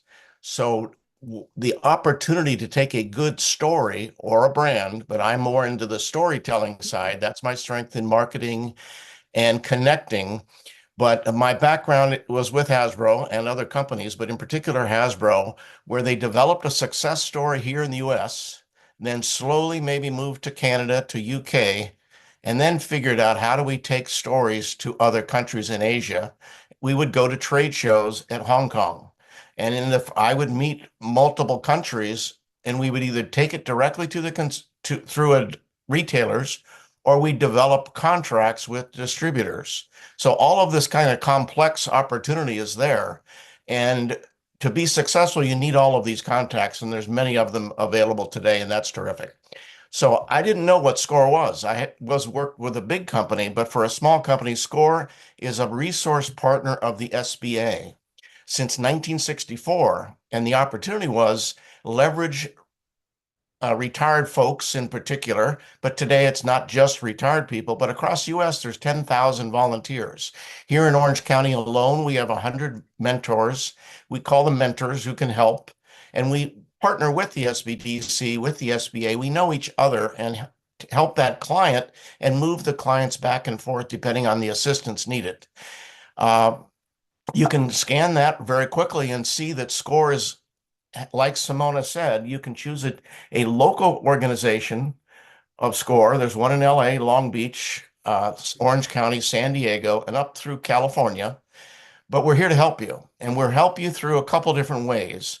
It's no cost to you since we're volunteers, but we tailor the communication directly to your needs. It's not one size fits all, like a product line of Star Wars, Avengers, et cetera, et cetera. It had a different customer, had a different tweak to the marketing. So mentorship is one-on-one, virtual or in person. Workshops are bringing in other speakers to you. We have over 330 workshops last year alone. So one of the things is to get your books in order, your product in order, and have it singing really well before it takes off to other countries. So that's the storytelling side of what I used to do, is to make sure that the deck of cards that we took to Hong Kong had the right resonance for that community or that area. And so the focus right today is mentorship workshops, and our website has endless amounts of tools and resources that are free to you to use at any time. SCORE Orange County has this hello screen. Each community of 250 have a different one, but it's a similar structure with the 3 buttons below. One thing, find a mentor. And like shopping, you can browse for a mentor with the industry and marketing, finance, manufacturing skill set, such that you can find people, read their bio, and see if you want to connect with them. Or take a workshop, and we have it by different subjects. We publish out 2 months agenda. You can also come directly to me, and I can be the middleman or help you directly, or be the middleman to find that expertise that you're looking for. We also handle lots of different languages, but in particular, our workshops are also in Spanish. So mentorship is key.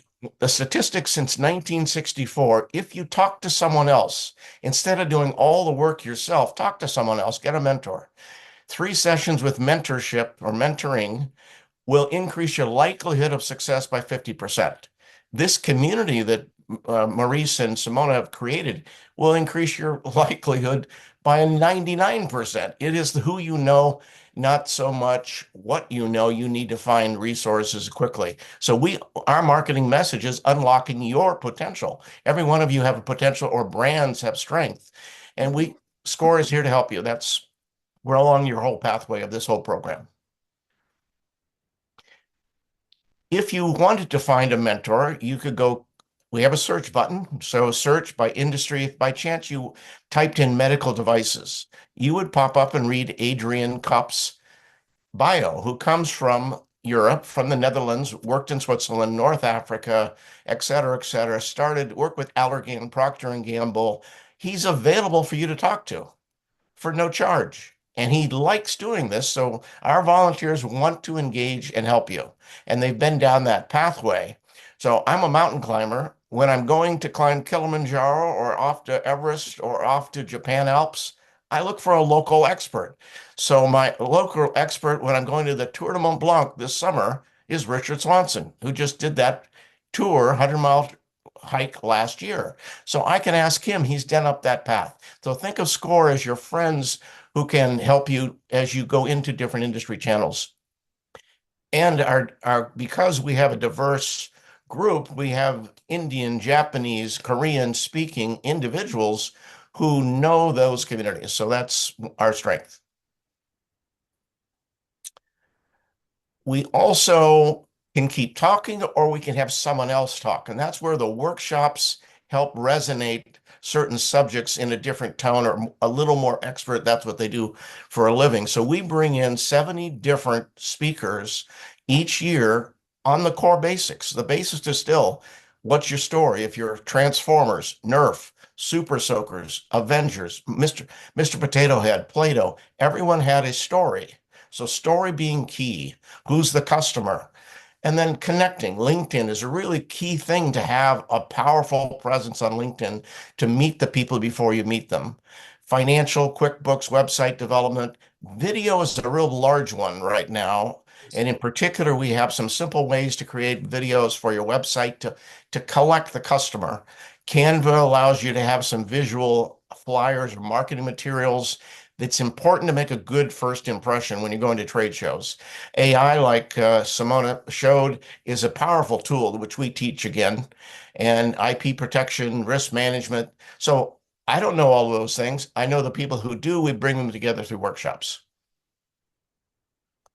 And it's 3 in the morning, you need some help. Nobody's answering the phone. You can go to the website. The website is loaded with information. It's a nationwide website that has lots of blogs, articles, templates, tools, webinars on the core subjects. It's still the core health of your business. Export is part of it, but it's getting this whole power piece of the story before we would go to Hong Kong to present a toy like Teletubbies or Barney the dinosaur or Ninja Turtles, etc.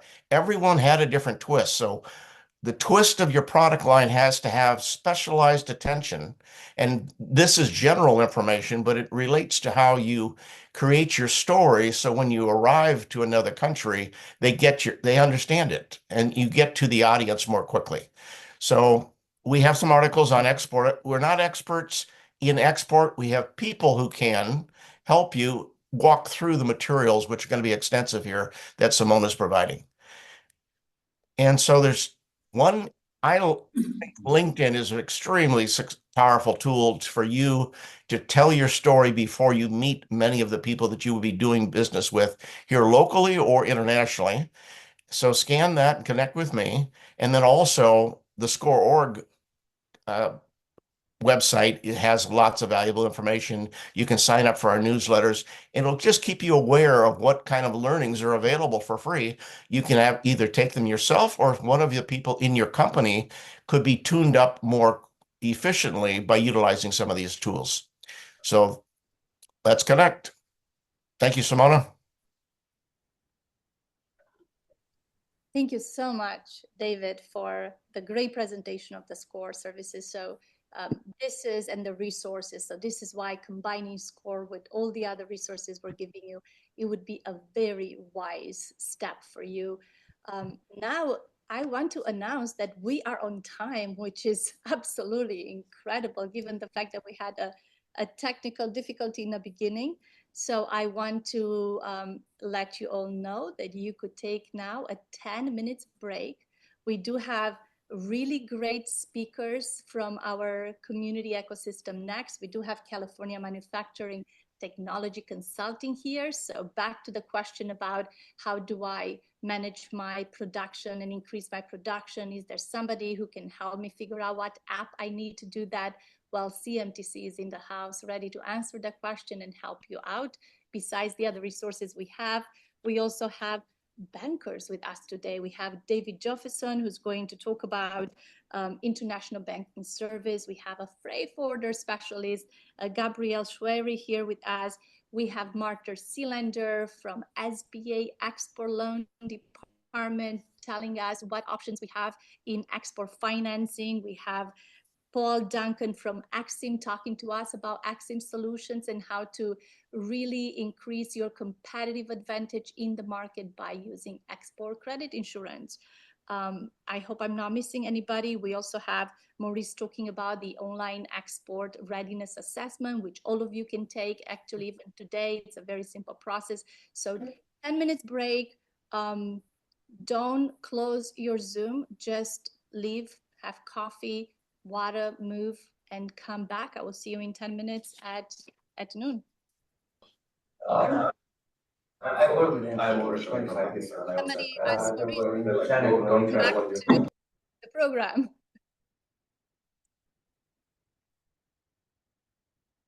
Sandra, I need some help to get the in-person attendees ready for second part of our program. See, this is the difference. When you are in person, you're making connections, you are having very important conversations that you cannot get out of it in order to start the next session. Sandra Kim, are you around? Could you please gather our attendees? Hi, Maurice, we need you back. Great. All right, we do need the chamber to unmute yourself now.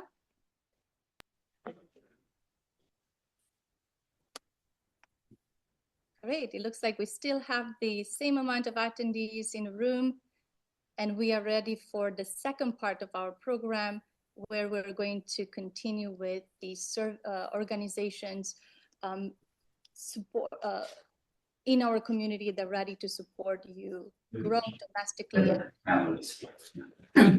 Maurice, are we ready for your? Yes, I'm ready. Yes. Okay, great. Let's just make sure that everybody at the chamber is taking their seats. Those gentlemen in the back would like you to take a seat. Is that Kaz? I can see you, Kaz. Yes. Oh, I would like you to take a seat, please. Thank you, thank you. See, I recognized you. Great. We are going to continue in the second part of our program with RETAP Online Export Readiness Assessment. And Maurice, if you don't mind, I'm going to explain this site because I built it, and I don't know if you've seen some of the changes I made, but this is for you to access the export readiness assessment system that our program manager Maurice Kogan has developed a while back, and it's been really helpful for companies to assess their readiness for export. You go to tradecomplianceinstitute.org, you click on Export Startup Kit, and then you click on somewhere about halfway through that page, you will see Export Readiness Assessment. Take that even if you don't think you're ready to export, just to kind of understand what are some of the elements that will support you in preparation for exports. You see here towards the middle of the slide, you will have to register first. Once you register and you start answering the questions, receive a score, make sure you save that. Sometimes you can, the system will email you a copy, but depending on your technical browser, if you clear your cache, you might not receive the email. So once you get to the result page, just make sure you take a screenshot or you copy and paste. And now I'm going to hand it over to Maurice to talk to us a little bit more in detail about the export readiness assessment. Okay, thank you. A number of years ago, the Michigan State University created what they called Company Export Readiness Capability Core, C-O-R-E. Way back then, it was in DOS, in an old language, and I happen to know the head of the Michigan State University section, part of the university that was involved in this, Dr. Tamer Kavishgil. And I said, Tamer, your system, which you're going to put in Windows, so this goes way back, it has 72 questions, and the answers that people get when they try to answer those questions is doesn't tell you very much. So I'm prepared to help you as we go into Windows. I'm prepared to help you, but I don't want 72 questions as too many. I suggest 23, and I suggest that we provide more feedback based on the answers that are given in this new online system in Windows. He says, okay, go ahead and do it. And so I did it. And when I finished, he said, well, we still want to keep with our old one. You can do whatever you want. So I felt free to create this export readiness assessment system, as I call it, with 23 questions. Now, why do we need an export readiness assessment tool at all? For two reasons. First, for a company that wants to determine how ready is it, what are its strengths and weaknesses currently, where they stand, and where you're weak, how can we overcome those weaknesses? And if we're strong, why are we strong? What kind of system can tell me where I am in the process? That's for the company. For the trade counselor who's working with that company, They need a benchmark. They need to know, where are you at? Before we can help you, we'd like to know how ready you are, because we only really want to work with export-ready companies. So the audience for the export readiness assessment system was two: the company and the counseling organizations, like at the Commerce Department. So I came up with these 23 questions. It's all online. You go in, as Simona mentioned, and you're confronted with each question. About 13 of them have to do with the company's readiness, and another 10 have to do with the readiness of the product or the potential of the product. And so each question, as you see it when you go in online, gives you 3 to 5 or 6 ways to answer each question.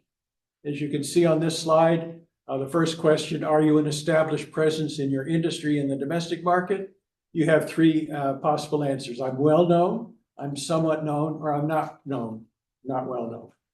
And then the second one has 5 options to answer. So all you do is you go in and you put your answer to that particular question. And when you're done with all 23, you press a button, submit, and you get immediate 10-page report right in front of you on what are the implications of how you answered those questions. And you also get kind of a score. How well did you do? As you see here, you answered it very weakly, or you answered it relatively weakly, or average, or relatively strong, or very strong. Now, the point is I'm providing a lot more feedback depending on how you answer the question than the original Michigan State University one. And what you're supposed to get out of this feedback is particularly if you answer the questions in the worst possible way, which is what I sometimes encourage if you want to get the most feedback on how to improve. If you answer, if you just want to get a feel for what is the advice if you answer in the worst possible way, that's one thing. Now we want you to answer it as it's appropriate for your company, so you don't do that. But if you did want to know what you would get if you answered it in the worst possible way, you would do that, and you would see a 10-page report, and it would say, well, you answered question 1 this way, which is very weak as a potential exporter. Here's why it's a weak answer, and here's what you can do to overcome the weakness. So you're getting feedback right away based on how you answer each question. When you finish, you submit that, you get that feedback for yourself, but you also have the option to share that feedback with your counselor by putting in their email address at that point. So that's the concept. I think it's and we're requiring we will require each of our participants in RETAP to go into the export readiness assessment as it's shown here and answer the 23 questions, so that we have, and you have, a benchmark for knowing where you are. If you can go on, let's look at some of those questions. First, the first group are the company readiness questions.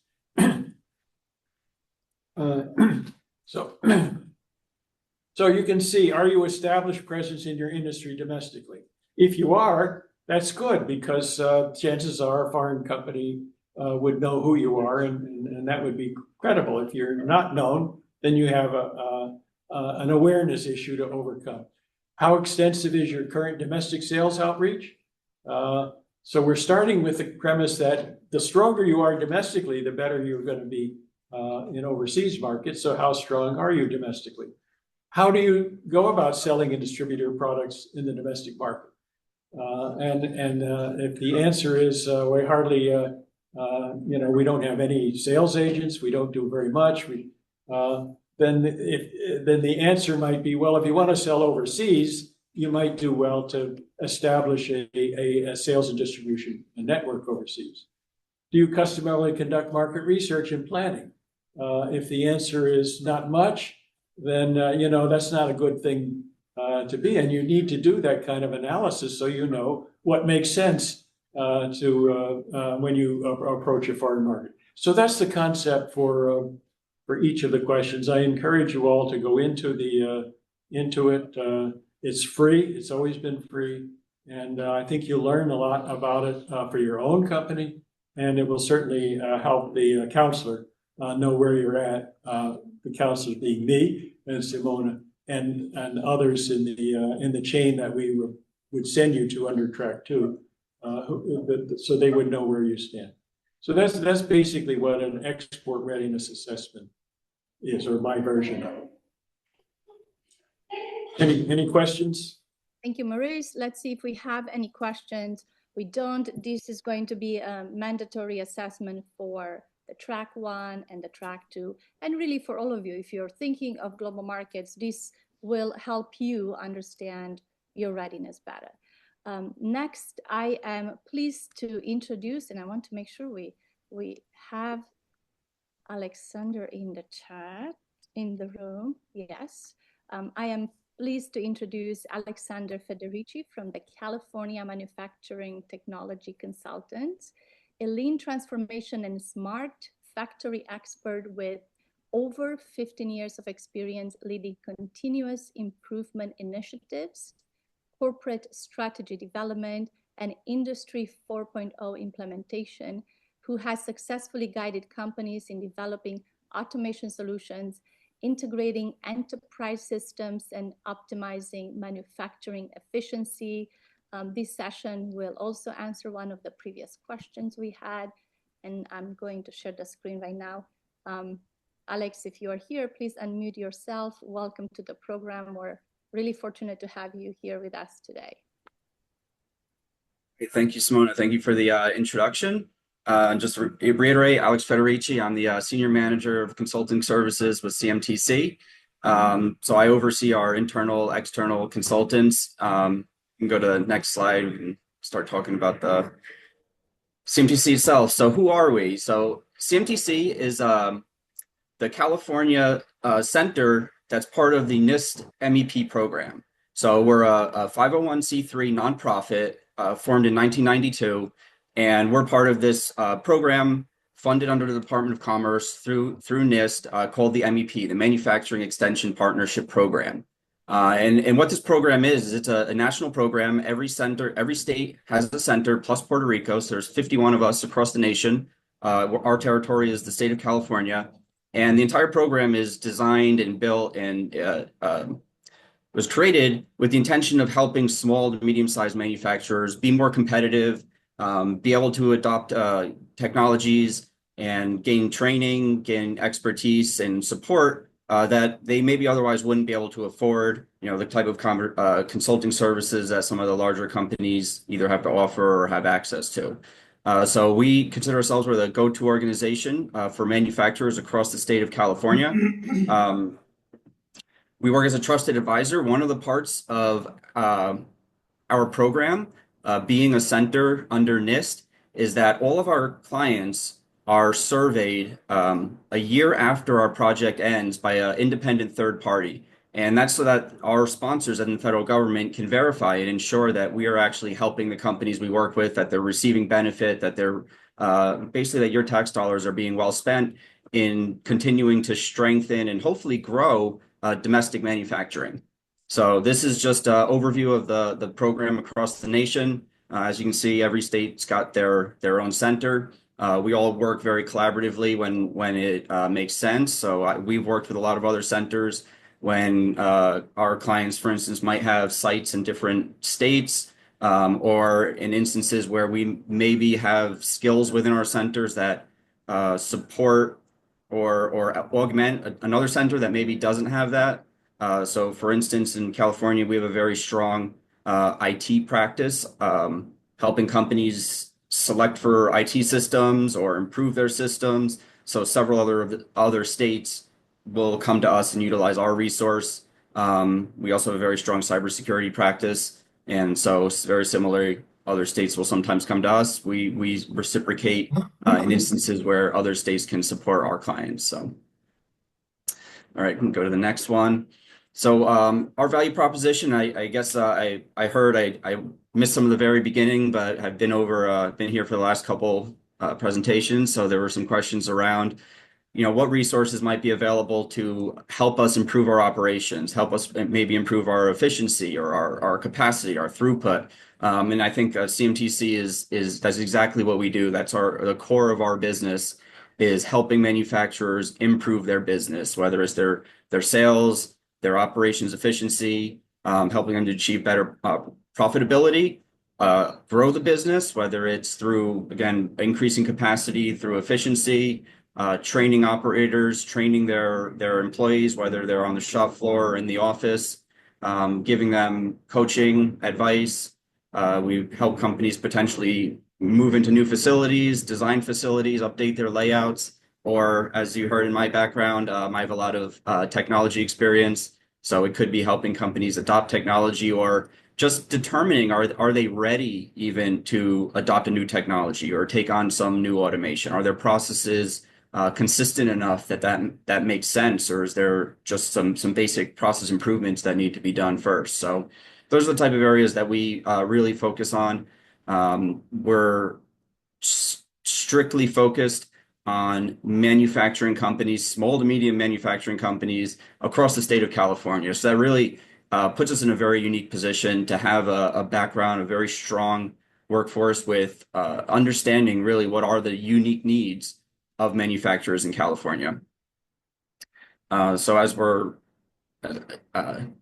I mentioned, no, sorry, you can go forward. As I mentioned, we are surveyed by a third party. All of our clients are surveyed 1 year after our engagements end. And just, to demonstrate that we are having an impact, that we are improving the manufacturing within the state of California, that our clients are getting measurable results from the work that we're doing with them. And so there's just some of the results, some of the impact that CMTC has had. This is annual, so this is 2024. Over 1,000 manufacturers that we worked with throughout the year.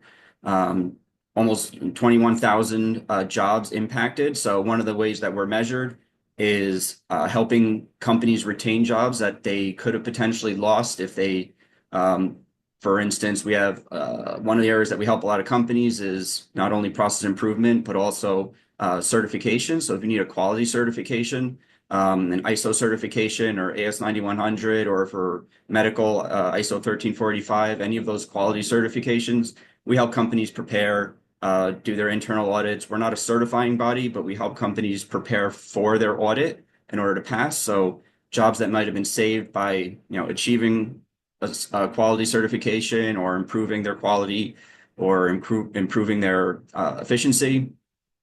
Also takes into account jobs that were added. It's one of our main metrics is how many jobs were added to our clients.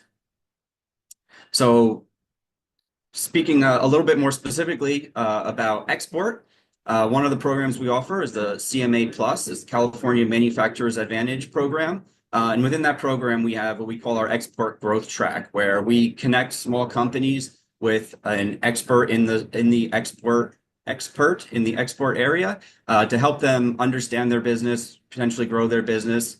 And these are some of the examples of what a CMA Plus growth track coach might take your company through. And of course, these are consulting services, so it's not one size fits all. It's working with the resource, the consultant, to really understand your business particular needs, what you're trying to achieve, and then help you put together a plan to get there. So that could be assessing your current product offering. How is that going to fit into the global market? Selecting markets, making sure that your pricing makes sense for where you're trying to export, that you have the correct budget and legal considerations, and on and on. Payment methods, managing your logistics and your positioning. And I know there's several other people I've heard are offering very similar. So what differentiates us is probably a lot of these other areas. So I included here a lot of our other services. Sorry, you can go forward to the services. There we go. some of the most popular things, and again, we have a very broad base of consultants and third-party partners that we can bring in to support our clients. So we do a lot of strategic work, strategic road mapping, helping companies set their strategic plan, put in place ways to execute that strategic plan. We can help with marketing, as far as putting a plan and a strategy together, or down to simple support with improving or even just getting your website up and running. We have HR services, continuous improvement, lean. Of course, my background, that's a huge part of our business. Quality systems, as I mentioned, supply chain. And again, you can go through the list. We have several more details on our website. And one other thing I wanted to make sure I left everyone behind with and mentioned is that in addition to our consulting programs, the CMA Plus program is actually a no-cost program to the clients that are eligible for that program. And then we have, of course, consulting services, and then we have another quite a bit of other no-cost programs. So we have webinars on a regular basis. We're in the middle of what we call our business transformation series, going over some business fundamentals that every company should be thinking about. So that's an ongoing series. It's going to be going on for the next probably about 2 more months left. Then we have Made in California and the Manufacturer, Supplier, and Buyer Marketplace. These are 2 programs where you can sign up on our website to get your company known to be a manufacturer in California. Made in California is a certification program. You get a little logo you can put on your website designating that you're a manufacturer in California. And then the CSSP, sorry, is a marketplace that you can get your company onto, register there, put in what your capabilities are, and it's a place where you can find suppliers that you may need. And also for people that might need your particular type of service or product can find you as a supplier to them. So 2 great programs to sign up for if it makes sense for your business, where you can potentially find either new business for yourself or people can find you. As I mentioned, the CMA Plus program. And then the last one is all of our webinars are available on demand on our website. So you can find any of the past webinar episodes as well as obviously the ongoing series.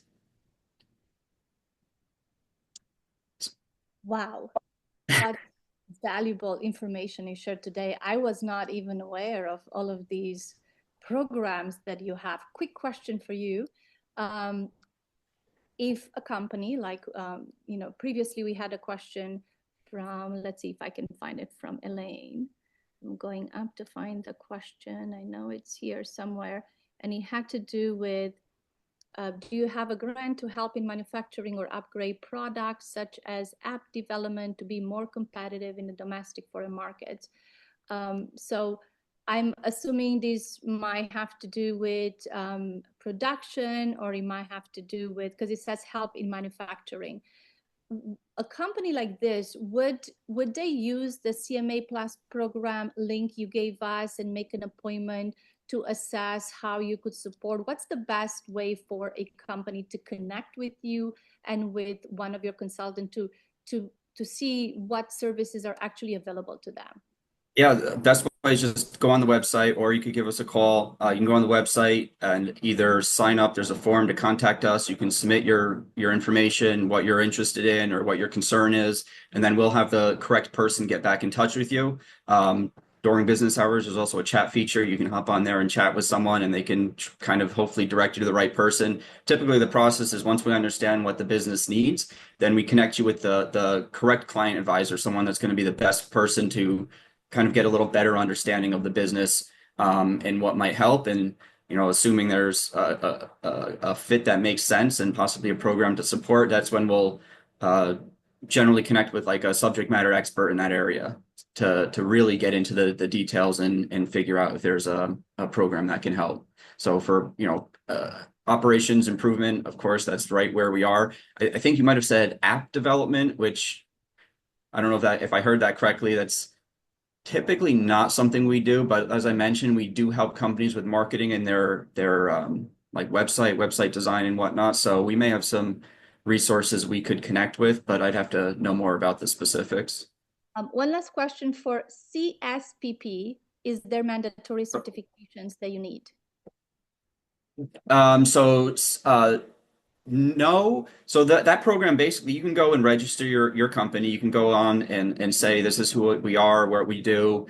and get your information in there. And then we have there's like a checkbox. And if you want to be what we call like certified, check that box and someone on our team will come and just verify that your business is who you say you are. And then you get a little additional information on your profile there that says, we've checked this business actually exists. They're in the location they say, they can do the things that they say they do.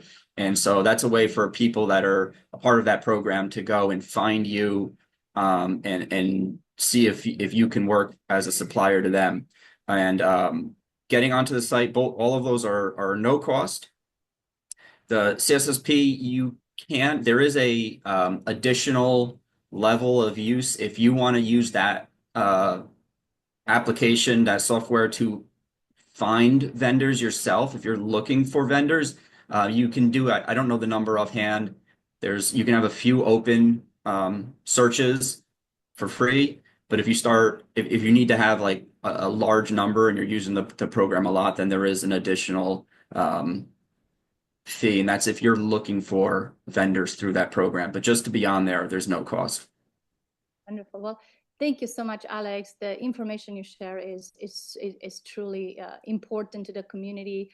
We appreciate you being here, and we look forward to collaborating with you on this program. And to Lalaine, Lau, please make sure that I think you are already signed up, so we're going to have a meeting and we'll make sure that you are connected with CMTC. So thank you. We appreciate your time, Alex. Next, we are going to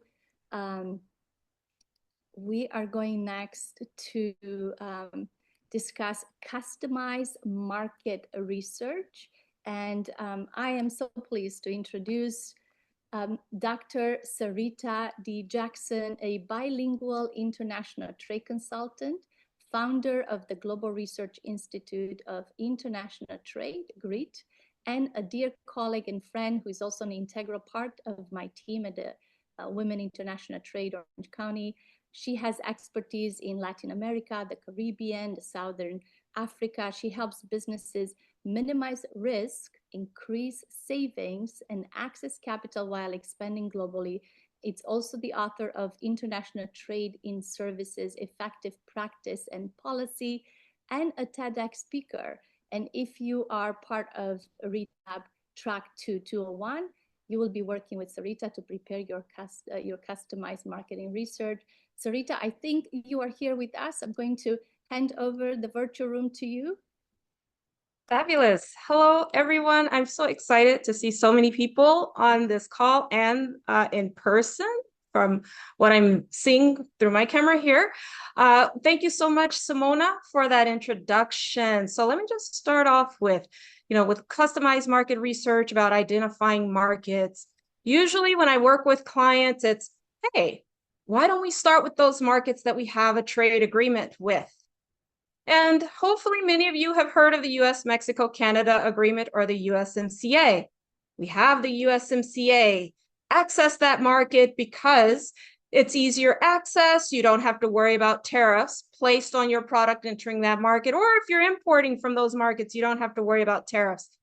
Well, that no longer applies. I don't know if any of you are aware that there are some new tariffs that took effect today on steel and aluminum imports from Canada and Mexico. Yesterday was just a whirlwind with some increase in tariffs, and then by the afternoon a change. But nonetheless, we have tariffs that took place that took effect today. So why am I talking about these tariffs, and what does that have to do with anything about customized international market research? Well, this is why it's so important to have the research. Maurice mentioned it briefly in his presentation when talking about assessing your company. Are you export ready, and are you doing the research? It becomes important to have this customized international market research to understand not just the what and how of international trade, what to do, how to do it, but to really understand why are we doing what we're doing within the current environment that we are in. And this is something that happens regardless, not just for 2022, but just with so many changes that take place usually each year or each 4 years. Now we're seeing kind of day-to-day, hour to hour. So to have the information that you need to understand, okay, if I go to Canada, what are the opportunities and then what are some of the challenges, or Mexico, or identifying other markets to consider that make sense for my company after doing that assessment, that makes sense for my company, my company's products. And I heard earlier on the call, someone mentioned they do both products and services, for my services as well. So that is why the customized international market research is so important to do, and to do as your very first step, not until you get into a market, hit problems, and then decide to go back and do the research. So we can go to the next slide to get a sense of what that market research looks like. So a lot of times when working, with companies, sometimes the business owner or those within the company will say, hey, I want to go to this market.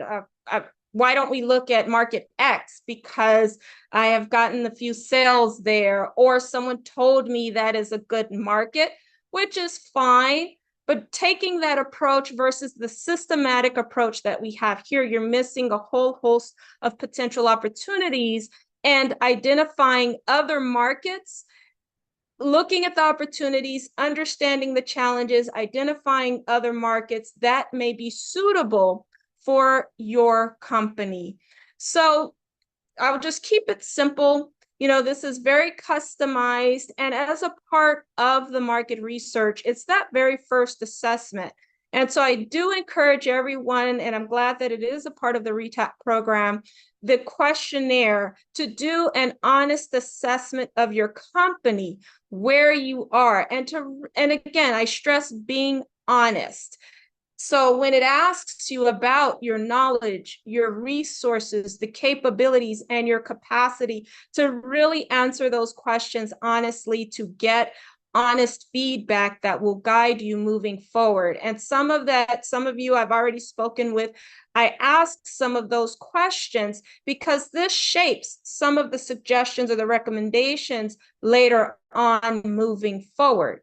In other words, I don't want to say, hey, go to this market where there may be opportunities, but also, let's say, regulations, not just tariffs, but non-tariff barriers, regulation standards that may add to the cost of entering that market. But if you don't have the resources to do that, then the report or the final research may not be as beneficial as it can. So that's the first step, is that honest company assessment. Then the second part is really making sure that you classify your product or your service correctly, so that as we're doing this research to identify markets, that we're looking at markets that align, or the opportunities that align with the correct classification. The reason why is we do not want at the end to have research that may apply to another type of product and may or may not fully apply to your particular product. So that's one of the things that we go through. And that gets into, without getting into too much detail about it, the harmonized system. So those of you who have already spoken to me have already, I ask that question, or as a part of the RETAP application, it asks you, well, what is your harmonized system code? Then this is where we get into the systematic approach for identifying the right market for your company based on your company's resources and your product. So we do a systematic approach, and that basically starts off with looking at international trade statistics. So there are some databases that I use in order to look at some of the trends with regard to that particular product, based on that classification number from the United States. And then usually I'll just narrow it down to the top 3 to 5 markets. And then from there, based on where your company is, looking at those trade statistics, not just for, let's say, 1 year where we see the exports, but looking at export growth over a period of time, or do we see a decline? Understanding what explains the growth or the decline. Is this an opportunity over a significant period of time moving forward?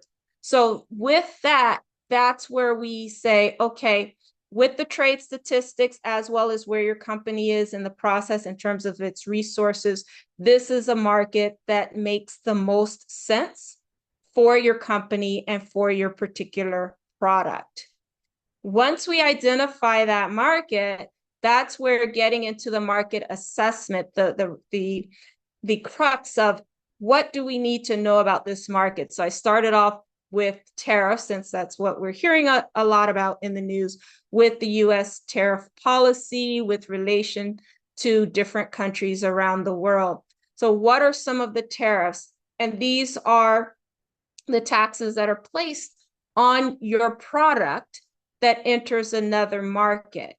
Those tariffs can have an impact on your ability to compete in that market, meaning that it may increase the cost of that product, which makes it costlier to the consumers in that market. And you have to figure out, well, who are my competitors?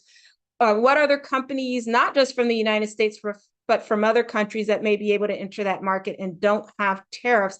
So it's very important to understand, that these are not just policy discussions just for the sake of these policy discussions, but these have a real impact on your ability to compete in the overseas market. Also, one of the things that I really stress, even though you hear a lot about tariffs, but really non-tariff barriers can also present a challenge for companies, and those are regulation standards for a particular product that may make it costlier to enter that market. And also, I'm just going to throw in quickly, even though this is focused on export, but there may be companies where you might import some inputs for your product that you eventually export back out. You're affected just the same with the tariffs or any kind of regulatory barriers, because that increase the cost of your production. If the cost of importing certain products go up, that increases your cost of production. So it's very important in that assessment to do these kinds of calculations, and that's what you're going to get with this customized market research through the RETAP program, to understand what these tariff and non-tariff barriers will mean for you if you're importing or buying products from overseas. That's a part of manufacturing your final product that you export out, or if you're just exporting out, what that will mean for you to compete in these different markets. And this market assessment is even more important now, considering the changes that we are seeing in 2025. We're just 3 months in, and it's a number of changes. We have the reciprocal tariffs that are coming down the pipeline on April 2nd. Trade agreements also, as I mentioned, for the longest time, I would talk about starting with those markets that we have a trade agreement with, a reciprocal trade agreement that makes it easier to access different markets around the world. But now with some of the shifts that we're seeing with our policy, that has an impact on that particular approach, which leads to the policy analysis. So one of the things, me coming from a political science background, I've been in international trade for over 15 years, from the academic as well as the business side of international trade. But my degree is in political science, and that's where there's such a focus on what is happening policy-wise, because I can't stress enough, you can get information on what to do, how to do it, but if you're ignoring the political or policy conditions that may make it easier or more difficult to access that market, you might be caught off guard. And what that means is, and I always give the example of this is one of the trade programs that existed that has expired, generalized systems of preferences. And someone came to me saying, oh, a consultant told me I could do X, Y, and Z with these markets. I can import from these markets under this program. And I had to tell her, well, that program expired several months ago. So you're still going to have to pay higher tariffs when you're importing from those markets. So that's why the policy analysis, having that larger overview that drives what you're able to do as a company, becomes very, very important. Then taking all of that information, that's where we get into a recommended strategy that makes sense for your company. So this is not just a general step-by-step, something that you can Google or now you pull off of AI. It's taking a very detailed approach to looking at your company's resources, capacity, and capabilities, aligning that with what we have found in terms of the market research and developing a strategy and a roadmap. Oh, can we just go back? I'm almost done. A roadmap so that you know how to move forward, and then a resource guide. And then it is this information that helps you when you start working with the other resource partners as a part of RETAP. Thank you.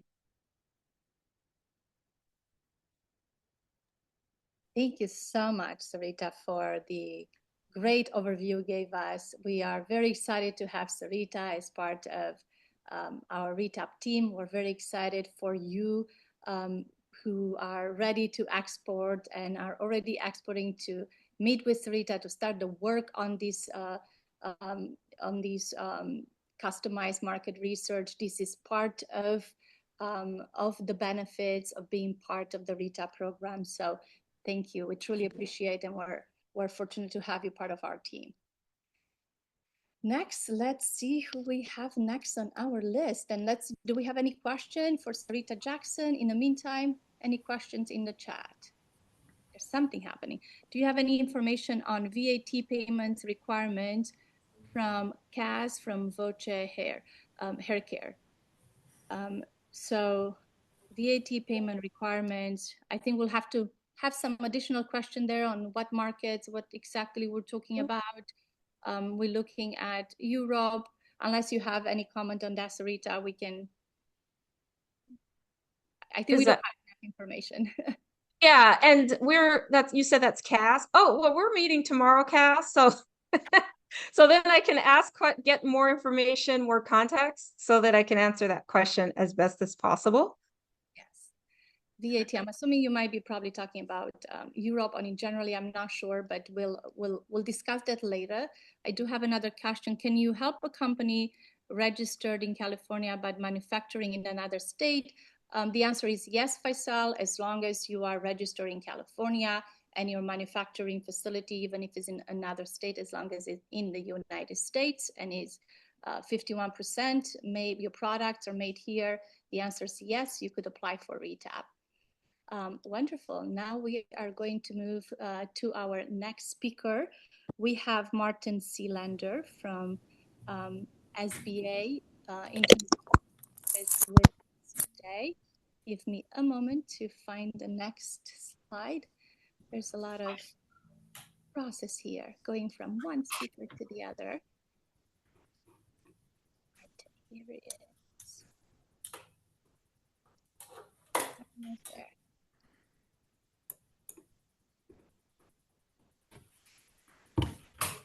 Great. So I am pleased to introduce Martin Seelander, who is an international trade specialist with the U.S. Small Business Administration, Orange County, U.S. Export Assistance Center. He is an export finance manager who has dedicated over 30 years to helping small businesses access export financing, facilitating over $75 million in SBA loan guarantees last year alone. Wow. And supporting thousands of exporters across Southern California, Arizona, and Nevada with critical financial solutions for global expansion. Martin, thank you so much for joining us today. The virtual floor is yours. Good morning. Thank you, Simona. Hello. Yes, 30 years, Simona. Much, much longer than you've even been alive. Thank you. Thank you, and the chamber, and Maurice Kogan. Thank you for including and inviting me. Good to be with you this morning. Appreciate the opportunity to provide some brief information on our SBA export financing assistance programs, and we'll do my best to keep on time here. Simone, I've got my clock here, so give me a wave here for going over time. I believe you may have heard earlier from my colleague, Paul Smith, from our local district office, our local district international trade officer, and another colleague you see on the right there on the slide, my colleague Pelson. So Pelson and I work for the SBA International Trade Division to promote, support, and coordinate our SBA export financing programs. here in Southern California. And so Pelson covers about Santa Barbara South. I'm San Diego North, and we kind of meet somewhere in the middle. So either one of us or Paul Smith, delighted to assist you in the future anytime if we can be of more support. There's the most important information we can give you here today, certainly our contact info. And Simona, thanks. If you can go to the next slide. So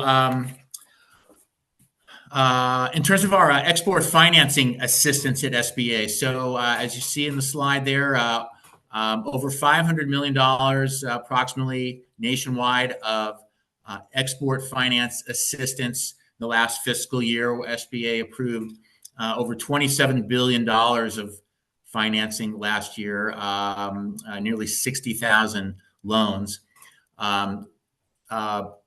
Three of our lending assistance programs are designed to support, promote, and assist exporters and international trade. So that's what I'm going to briefly focus on here. As you see there in red, briefly our working capital program, a purchase order type finance tool. In green there, our international trade loan, a longer term financing program, and then our express program, which is a lot more flexible. We'll get into that in just a moment. And then in gold there at the bottom, our STEP grant program. Simone, I believe earlier we had a speaker from GoBiz covering the STEP grant, did we not? Or you're certainly qualified, so I don't need to spend too much time on that. We haven't covered the STEP grant yet. That will be later on. Oh, okay.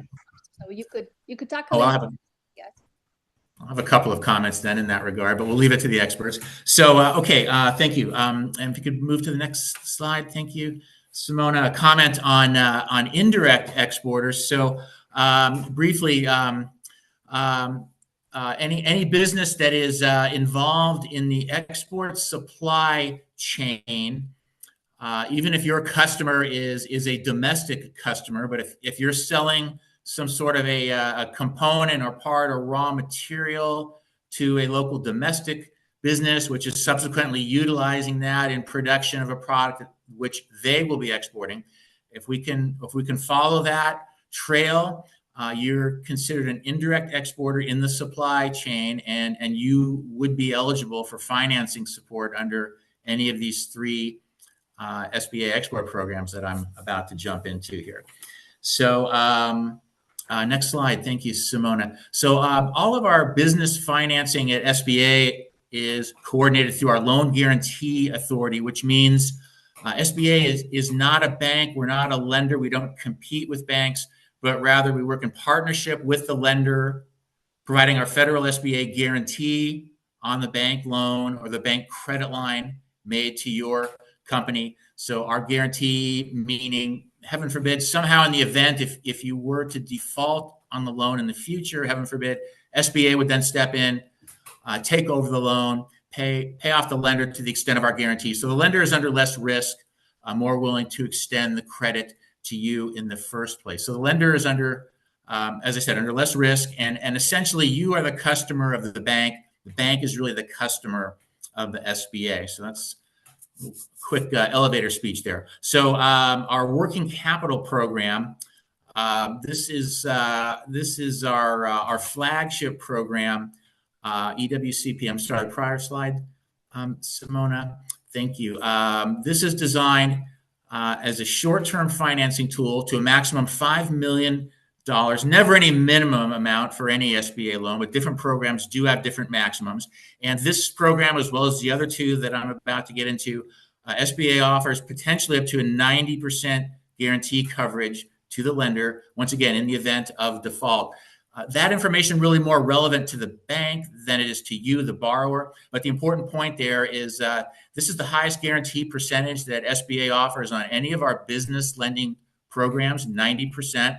Some of our non-export programs guarantees as low as only 50%, depending on the program. So one of the ways here, we're trying to make these programs more attractive to the lenders, so they are more willing to extend the credit to you exporters in the first place.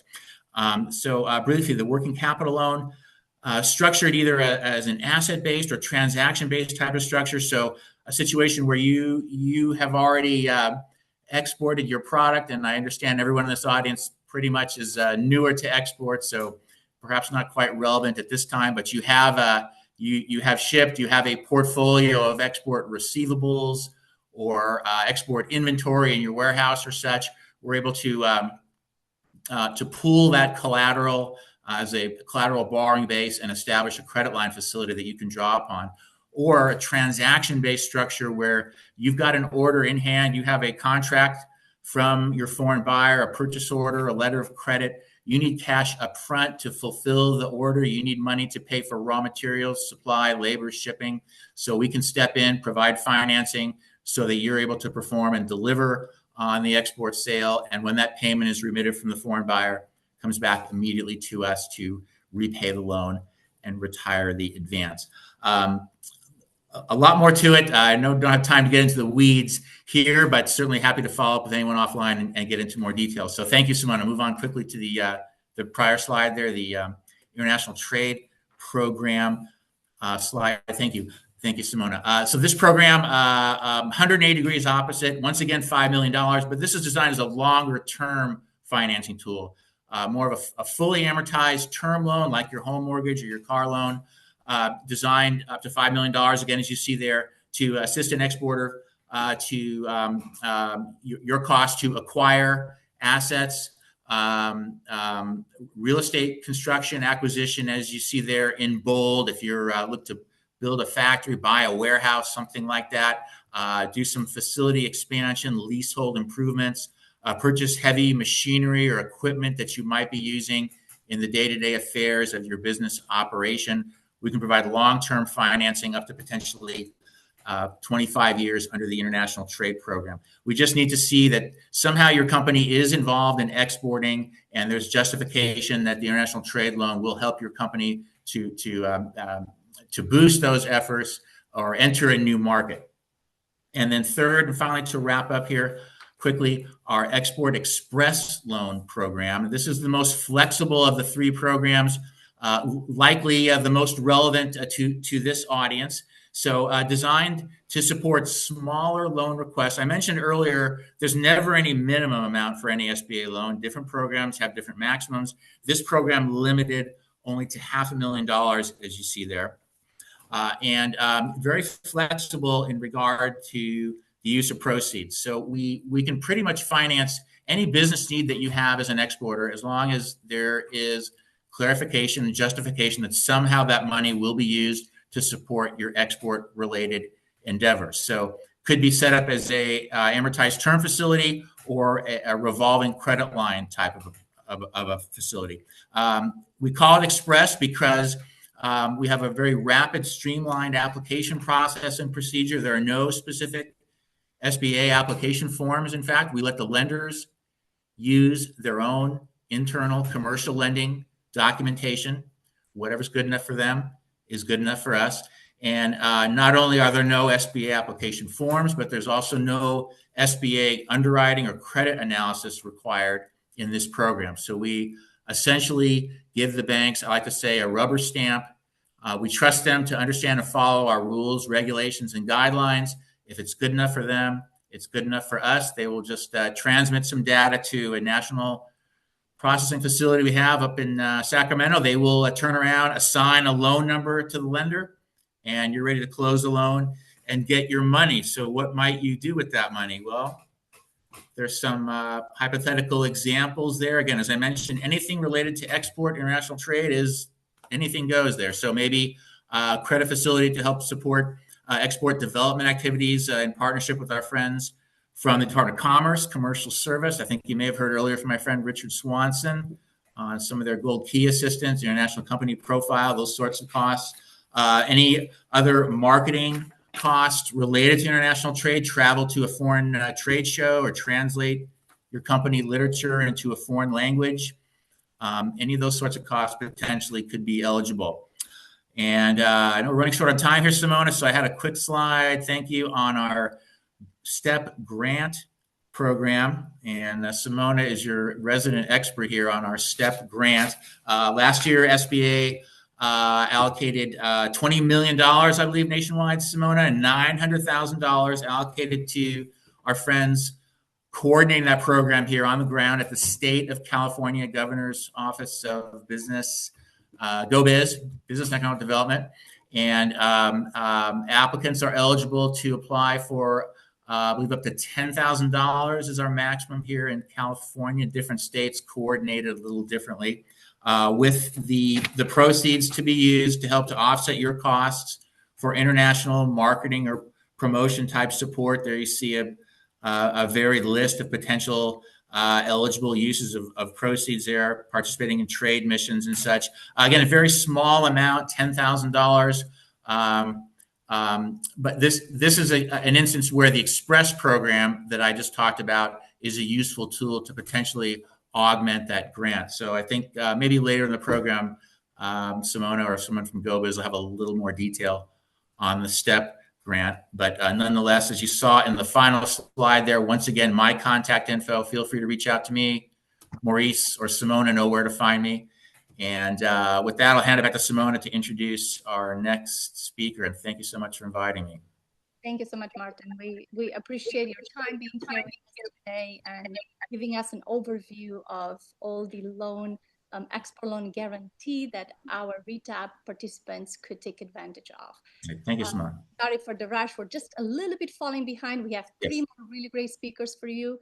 And we are going to move. And by the way, regarding the STEP office, we do have Mariana Guevara, the director of STEP, with us. She will be speaking about the STEP program at one point.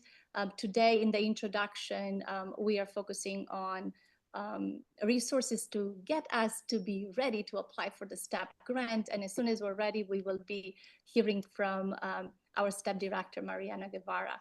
So next, we are going to hear from Paul Duncan. And I'm going to quickly share my screen. I assume that Paul is here with us today. Paul Duncan is the Export Finance Manager for the Western Regional Office of the Export-Import Bank of the United States. We call it EXIM. He plays a vital role in helping U.S. exporters, financial institutions, and businesses secure export financing by mitigating political and commercial risk, with the focus on assisting small businesses across Orange, Riverside, and San Bernardino counties, as well as Nevada and Colorado, in funding international transactions and expanding into global markets. Paul, thank you so much for joining us. Are you here? I'm going to hand over the room to you, and I just want to let you know we are falling a little bit behind. No problem, Simona. Can you hear me okay? Yes, we can hear you. Awesome. Thank you so very much. And thank you to Maurice and Simona for putting this together. I really appreciate it. I have a number of slides to go through, but I think I'll kind of spend the majority of my time on this slide. As you mentioned, we're a little bit concerned on time. So kind of consider this a 30,000 foot overview on some of the services and some of the capacity out there for the exporting community. And you've heard a lot of speakers so far. There's going to be a couple of speakers after me. So this is just kind of meant to, as again, a very brief overview. I'll be speaking later on in the program in a more detailed dive into some of the services that we have to offer. So I generally like to talk about Exim Bank first, kind of in what we're not, because a lot of people may have heard of us and have heard about some of our large transactions that we do, or for one reason or the other, have a little bit of a misconception of Exim Bank. Let's start with the word bank. We are not a bank. My friend David Josephson, who's going to be speaking a little bit later, if we can actually go back to that first slide, someone that would be great. Fantastic. Thank you. He's the lender. He's the money man. Exim is, although we're a governmental agency, think of us more as an insurance company, because that's what we do. We are here to help companies find and develop those relationships that they have. So you're working with the Department of Commerce, or you're working with Dr. Jackson to develop your international market plan and expand your international sales. Exim Bank is that insurance company run and administered by Uncle Sam. We are a governmental agency, but to add on an additional layer of insurance covering the title holder against default. To put it simply, in an international transaction, if your buyer doesn't pay, Exim cuts a check for that particular loss. So depending upon what your need is, we have a number of different services to fulfill those particular needs. Whether it's, as Martin was talking about, pre-export working capital. Likewise, Exim Bank does have a pre-export working capital program very similar to the SBA, where we will guarantee your lender on their loan to you. We both approach it a little bit differently. SBA can do some stuff that we can't. Exim Bank can do some stuff that SBA can't. Exim has no upper limit on the size of the transaction that we can do, so we can kind of pick up where SBA, if you will, leaves off.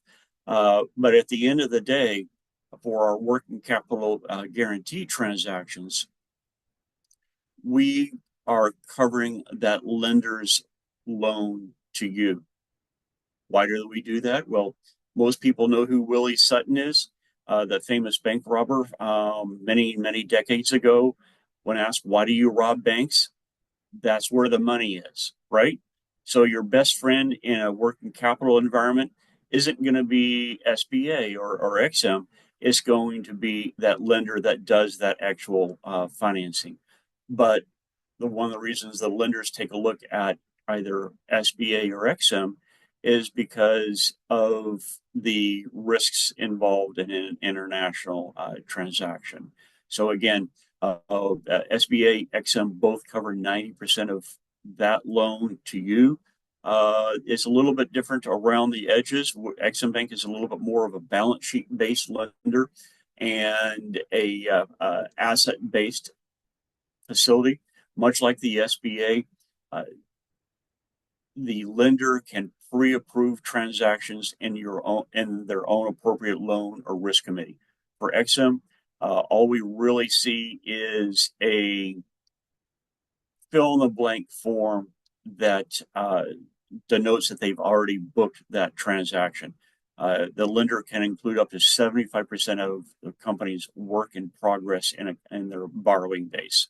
So most of what I would like to talk about is Exim Bank's credit insurance policies. You ship product to an overseas buyer. What happens if your buyer doesn't pay you? I'll be the first to say cash is king. If you can get cash before you ship product to your overseas buyer, fantastic. More power to you. That's the best thing in the world for you. I've got nothing better than that. However, that can limit your sales growth. That can limit winning that sale in the first place. You've got a larger buyer or distributor that has the clout to demand credit terms that if you don't extend credit terms to that overseas buyer, they won't purchase from you. There is an option for you to extend credit to that overseas buyer. And if they don't pay you, you make a claim request to us. We cut you a check for 95% of your loss. And then it's our problem to try to collect from that overseas buyer. If we can, great. If we can't, there's no recourse to you. We're here to help you win that sale where cash terms might not necessarily be competitive. I'm sure Dave, that's speaking after me, will probably spend a little bit of time on letters of credit. Letters of credit are a wonderful way to do transactions.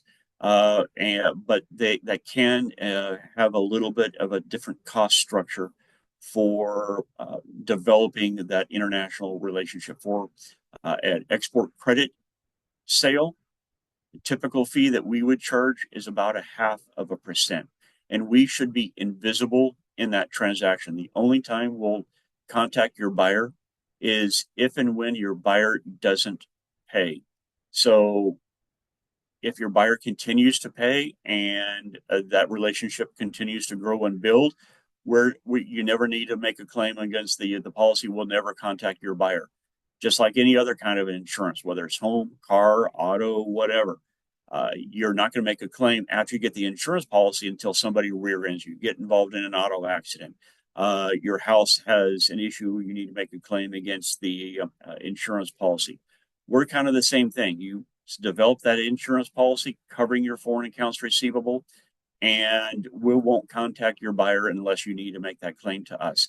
For companies in the audience that might be new to exporting, Exim Bank has an express policy where you give us the name and address and the credit limit of up to 10 buyers that you need, and we will pull a credit report on our dime, matching up the credit limit that you need with the amount that the transaction, what we're comfortable with on approving that particular risk. So you can do that proactively while you're negotiating the sale with that buyer. So you can have that buyer pre-approved kind of sitting in your back pocket, so that if you need to win that sale by offering credit terms, great, you've already got that buyer pre-approved. So you know going in, not only is that buyer creditworthy, but it's creditworthy up to a given amount. So if at the end of the day you win the sale on cash, great. But having that plan B gives you extra flexibility in that negotiation stage. And we do have some other programs that, I'll talk about in some of our at the later date, but we do have a number of offices throughout the United States. I'm based in Orange County. We've got an office in Seattle, San Diego. My colleague Sandra Donzella, offices in Texas. Again, all throughout the state. So if we've got any participants outside of California, we've got somebody close to you. And in the interest of time, I certainly thank you, Simona, so very much for including Exim Bank and giving us the flexibility of doing this remotely. I had a webinar that I was presenting at a little bit earlier, so the timing works very well for the virtual, and I can be there in person for the longer, deeper dive onto Exim Bank. And Simona, turn it back over to you. So thank you so very much. I appreciate it. Thank you so much, Paul. We are very, I'm sorry I had to go so fast through your presentation, but as you said, we are going to have a more in-depth workshop on requirements, eligibility, how you can use the export credit insurance as a sales tool to really increase terms that you're giving to your foreign buyers, as long as they qualify and you understand the process. So we look forward to the deep dive later on in the workshop, and we appreciate your time, Paul.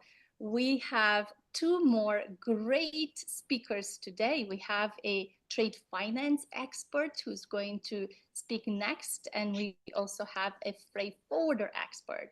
And then we'll be able to close the workshop. So 20 more minutes of really great information coming your way. I'm going to next introduce David Jefferson, Director of Trade Finance at the GBC International Bank in Los Angeles. David has been a leader in international banking since 1972. I wasn't born then. Heading banking offices in Brazil, in UK, and the United States, serving as regional managing director at the Exim Bank in the United States in the past, and bridging decades of experience in global trade finance. David has always been available to questions to us on small businesses creative solutions to find a way to get pay and to access trade finance. We're very appreciative, David, of your time that you give to our community, your leadership, and we're very happy that you're here with us today. So I'm going to hand it over to you. Okay, thank you, Simona, and thank you, Maurice. Can you hear me okay, first of all?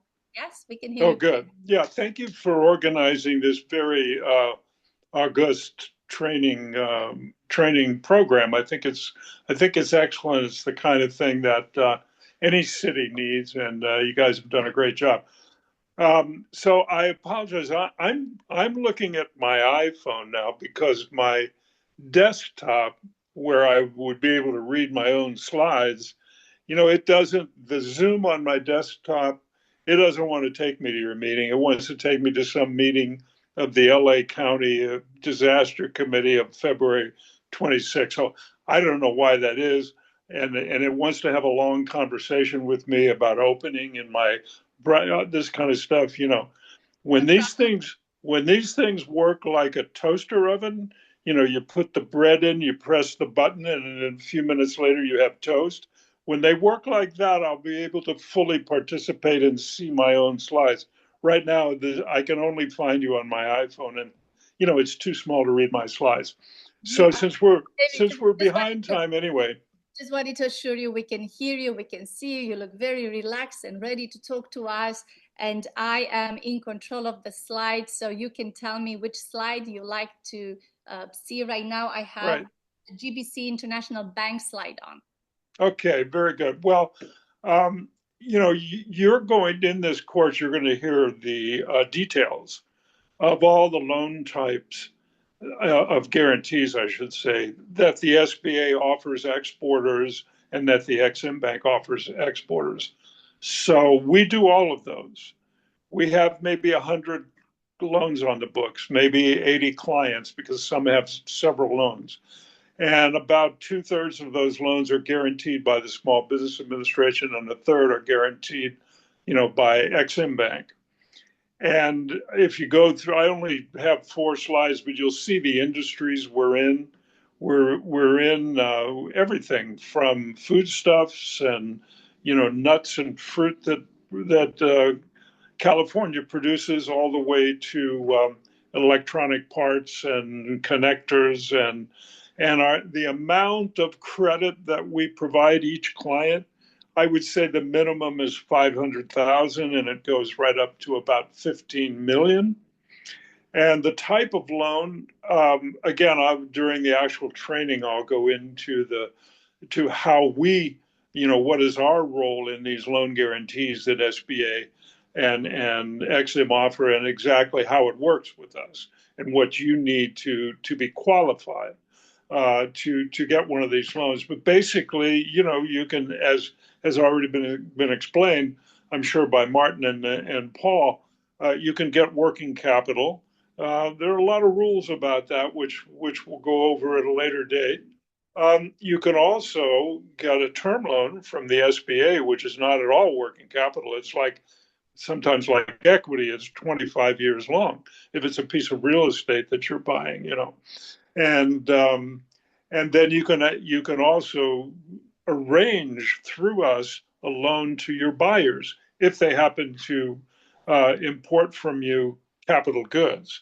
And in those loans, they get 5-year terms, maybe longer, depending on what they're buying from you. And you get paid cash when you ship. You get paid by the bank. So these are all the different loan types. There's we have our own eligibility requirements for the borrower because unlike you would think, I mean, you might think this if you were seeking a loan, you wouldn't worry about your own credit risk because the government's guaranteeing you, but it doesn't exactly work like that. The government does guarantee your performance on the loan, but they expect the banker to do their normal prudence, their normal due diligence, and make an educated guess that this borrower is going to be able to perform. And so that's what we do is we look over all your information, and of course we do a lot of identity checks as well on owners of companies and things like that. So I won't go into, well, I think Paul mentioned letters of credit, and during the actual training next stage, I think in April I'm on, I'll talk about letters of credit and how you can use them and what people expect and then what really happens. And then we'll get into some more detail of both letters of credit and foreign exchange, which will, I think, become, we've been accustomed to the dollar being the universal currency for trade. That's not so true anymore. I mean, it's still very, very true, but the BRICS nations have established their own protocol for currencies, and then of course you have digital currencies coming on. So we'll talk a little bit about foreign exchange and what you can do with your banks regarding that, because if you're going to continue exporting around the world, you might find yourself operating in other currencies. So that's all I had for today, Simona. Thank you so much, David. We look forward to your next presentation where we're going to learn all about the letter of credit and the standby letter of credit and some of the creative way that our exporters should, steps they should take in order to make sure they get pay. And we truly appreciate your expertise, your leadership, and you making yourself available to the RETAP program. So thank you very much. You're welcome indeed. Next, we are going to have our last speaker for today, and I just want to make sure that our speaker is in the room. I am in the room.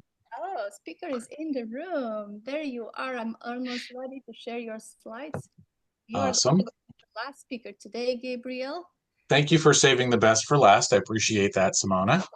Of course. I am so pleased to introduce to all of you Gabriel Schwery. I think I'm pronouncing it correctly. Yep.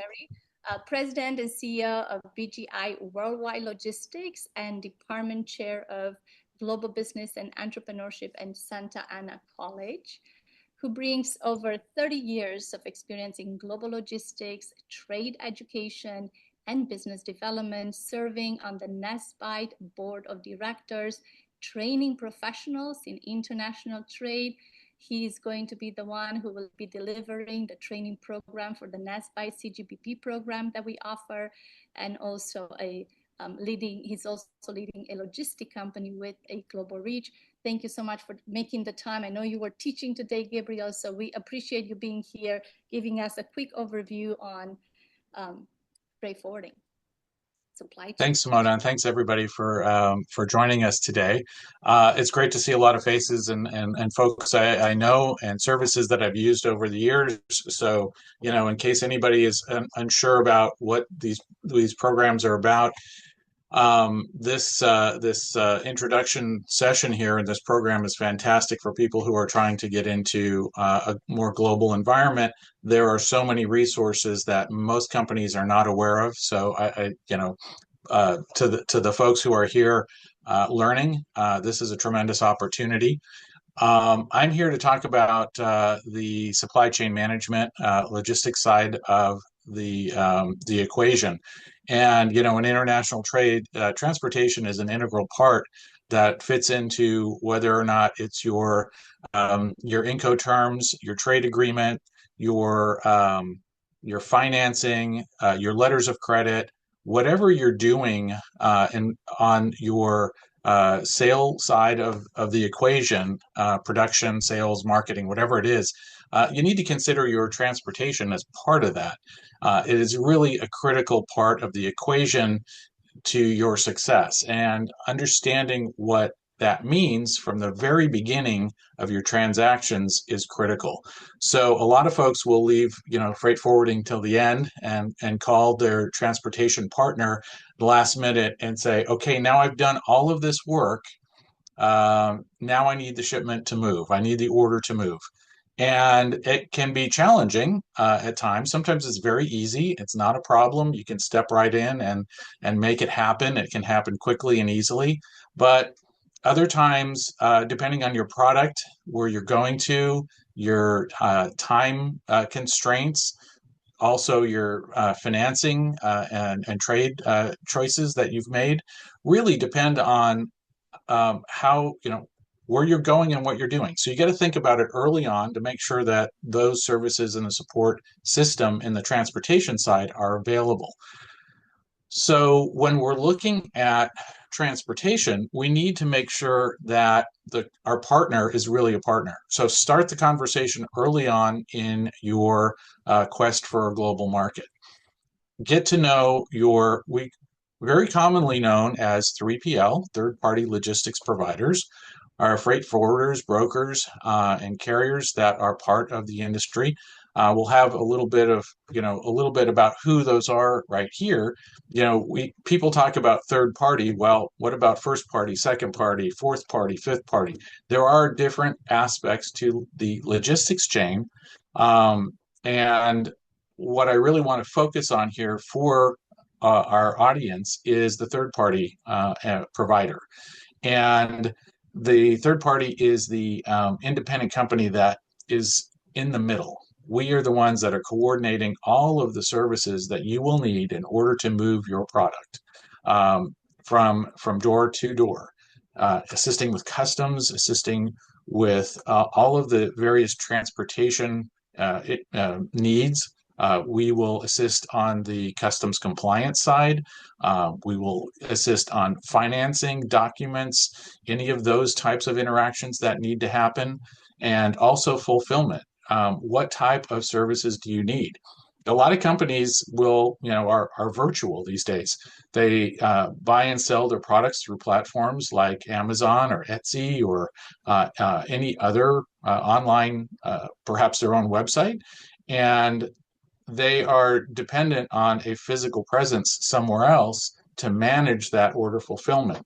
And your 3PL, your third-party provider, could be the key to that. So if you want to go to the next slide, Simona, as I'm trying to be conscious of our time here, I'm trying to cram, about a semester's worth into 10 minutes. So what are the things that you need to look at in your initial quest for finding a transportation partner? What type of warehouse facilities do they have? What type of, are there loading docks? Do you need racking? Do you need inventory management systems? And what kind of staffing do they have? What are their hours for staffing? When are they available to receive and ship goods? What are their cutoff times? Those are the types of things in the physical world that we need to know. On the technology side, what type of inventory management are they using? Do you need a high level of integration? Are you running an ERP system that might necessitate integration? And can that partner fulfill that need? Or are you going to operate on spreadsheets or perhaps email? Or maybe if you're working in the 1990s, a fax machine.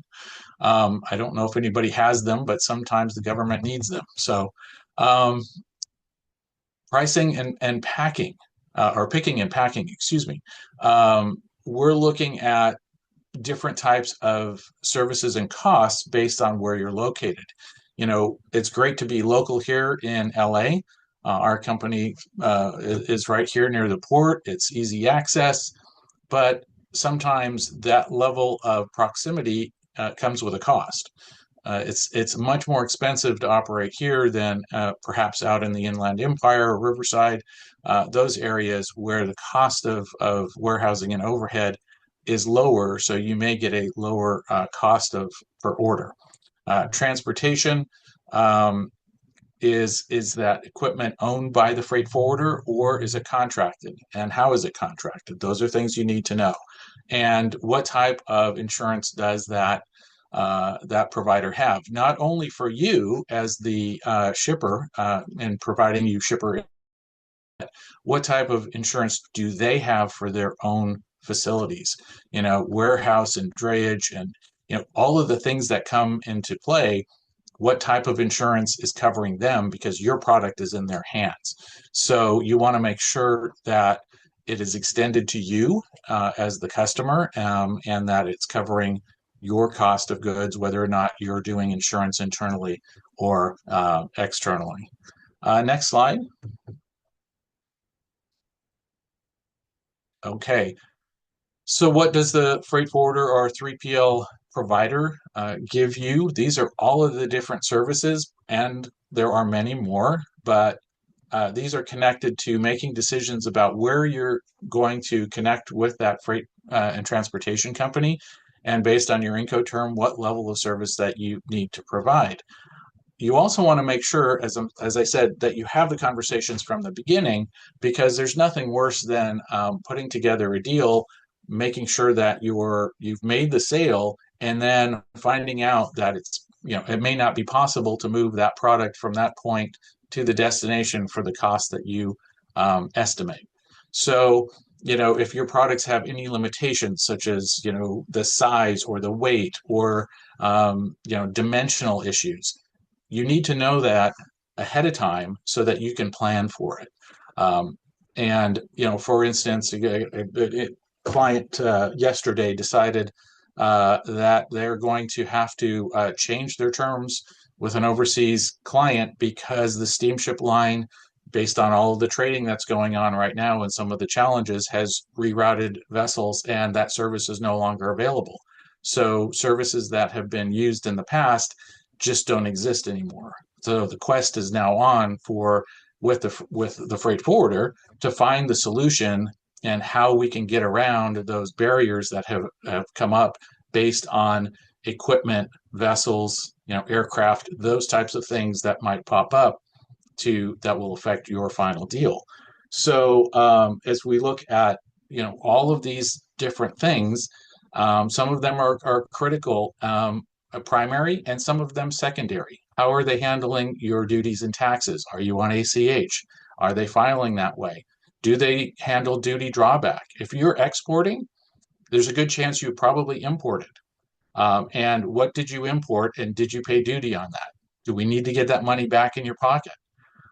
Those are really critical and important things, especially in the environment where we may see duties from Canada and Mexico. I have a client who got hit with the 25% duty that was in place a couple days for Canada. What do we do? How do we manage that? And as your partner, as your 3PL partner, we're helping you navigate through that situation.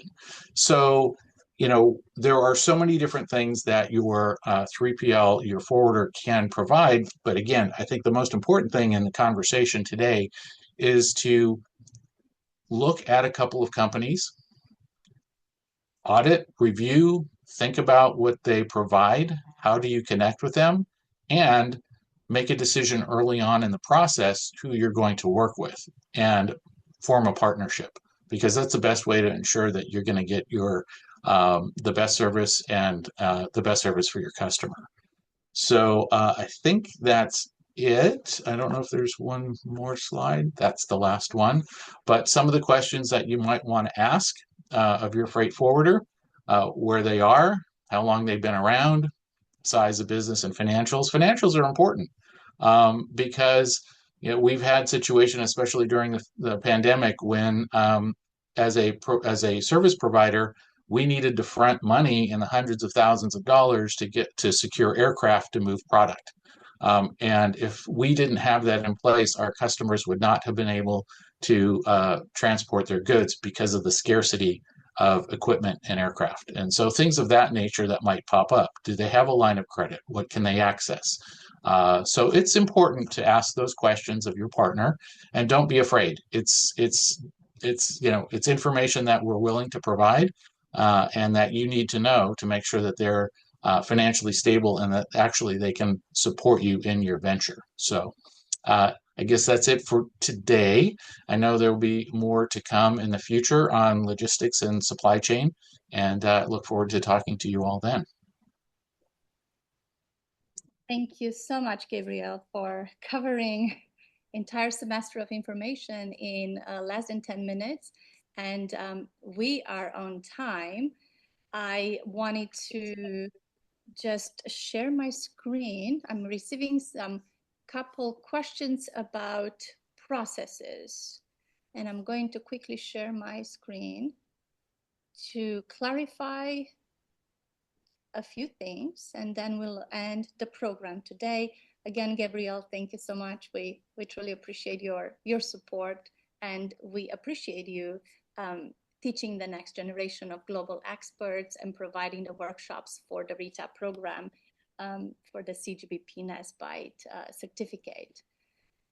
I'm going to just leave you with this slide, and as we wrap today's session, I really want to extend my deepest gratitude to all of our speakers today who took the time to provide valuable insights into the many services and many resources available to support your business in your global expansion and also in your domestic growth and management. The speakers' expertise and dedication in helping exporters navigate international trade are truly invaluable. A special thank you to the Governor's Office of Business and Economic Development for funding the RETAP program, to the Los Angeles Area Chamber of Commerce for administering the program. Their leadership and commitment in strengthening California export ecosystem is truly to be admired. I also want to acknowledge my colleagues, Peter Fu, Sandra Kim, Maurice Kogan, Sarita Jackson, whose dedication and leadership are instrumental in shaping this program and making today's workshop possible. But beyond today's discussion, I really want to emphasize that exporting is not a one-time action. It's a dynamic, it's an evolving process. Your export plan is a live document. It's constantly adapting to shifts in tariffs, as we see currently every day, to regulations in different markets and market conditions, to business cultures. So the strategy that you develop today might need adjustments tomorrow. And that's why your commitment to learning, your commitment to showing up every Wednesday for the next 7 weeks is very important, as we are giving you insights, and we are going to dive deep into many of these important services.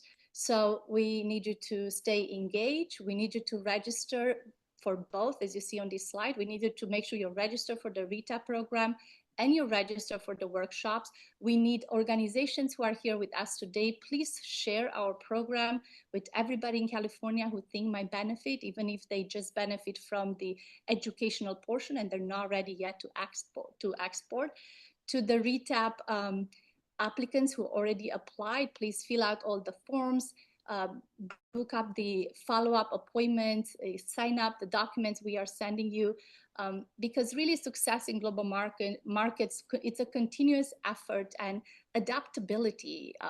The plan you're making, it's often not going to work. You need a backup plan, and a backup plan for your backup plan when it comes to export, especially today. So I always say that my favorite kind of client to work with is the one that comes back and says, Simona, I completed the first step. What is the next step? So I really like when you are, following up. It is all about follow up, follow up, follow up. It's not location, location, location. It's follow up, follow up, follow up. And that's how we keep the momentum going and we build on the success. I had a question about how do we work with the U.S. Commercial Service from Kathy. Kathy, here is the slide that I shared about that earlier.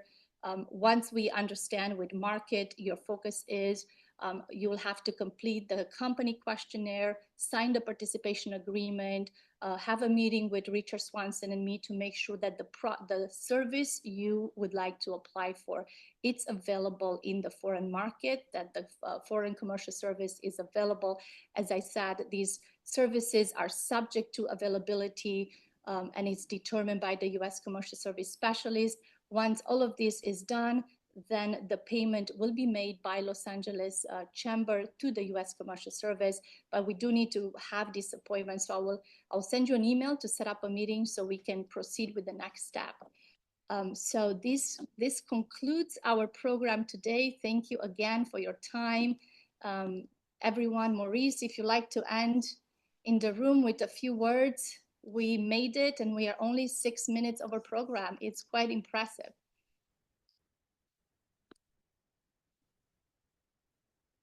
Maurice, any questions from the floor? Sandra, Chamber?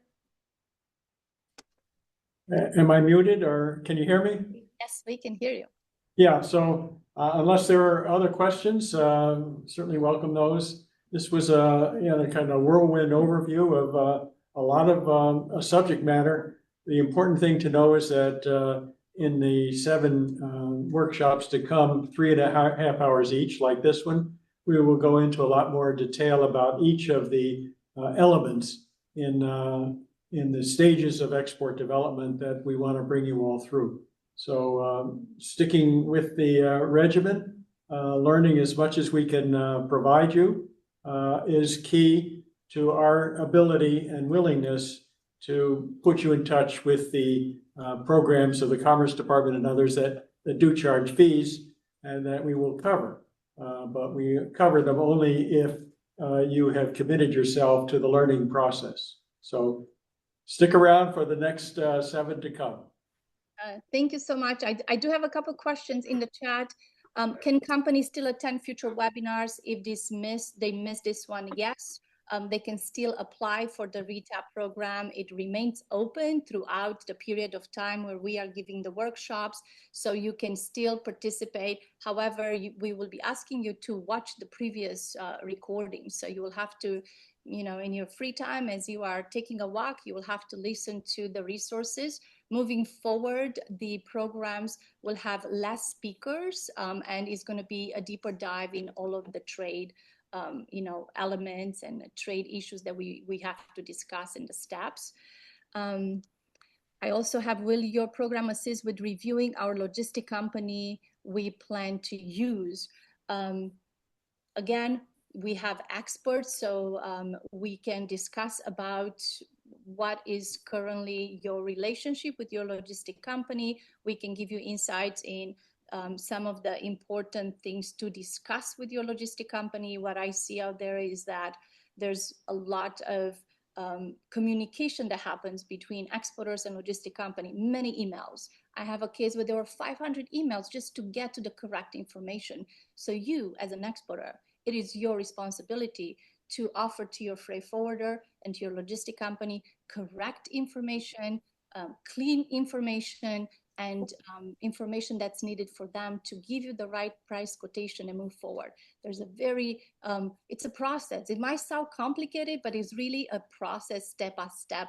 And they are formed, and Maurice has all the forms. So the answer is yes. We'll support you understand what is needed for you to have a good relationship with your freight forwarder, because it's all about relationships in trade.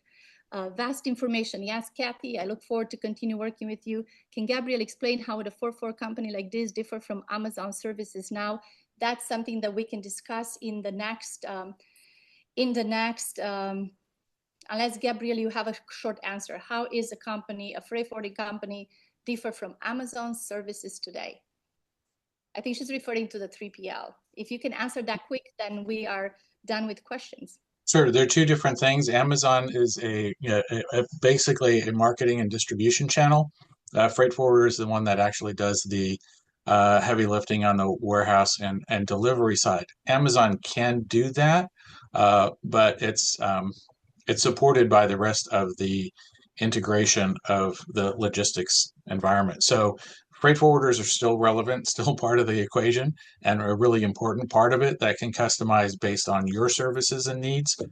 Amazon is sort of, if you want to fit into their channel and fit within their cost structure, then that's fine as well. I know a lot of companies do that, but we also, I think there's a white paper on our website that we support fulfillment by Amazon clients as well, and most freight forwarders do that on a regular basis. Thank you. So think of Amazon and e-commerce is a DDP trade transaction, duty deliver pay transaction. It's part of the entire system and supply system. You still need a freight forwarder to move those products to the warehouse of Amazon in Netherlands or in Canada. So it will be Gabriel moving the product into their warehouse. So you still have to be part of that or pay Amazon to take care of that. But that's e-commerce. And guess what? We have a full workshop on details on e-commerce. So I think today we have addressed all the questions in the chat.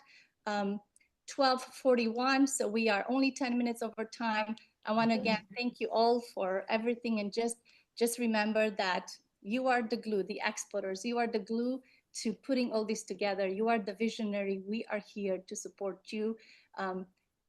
Connect with us, engage with us, and most importantly, follow up with us. So I look forward to seeing you all next Wednesday at 9 o'clock. We'll send you slides, we'll send you the recording, and just make sure you do the registration and do your part of the work. Have a great rest of the afternoon, everyone. Thank you again. Super. Bye-bye.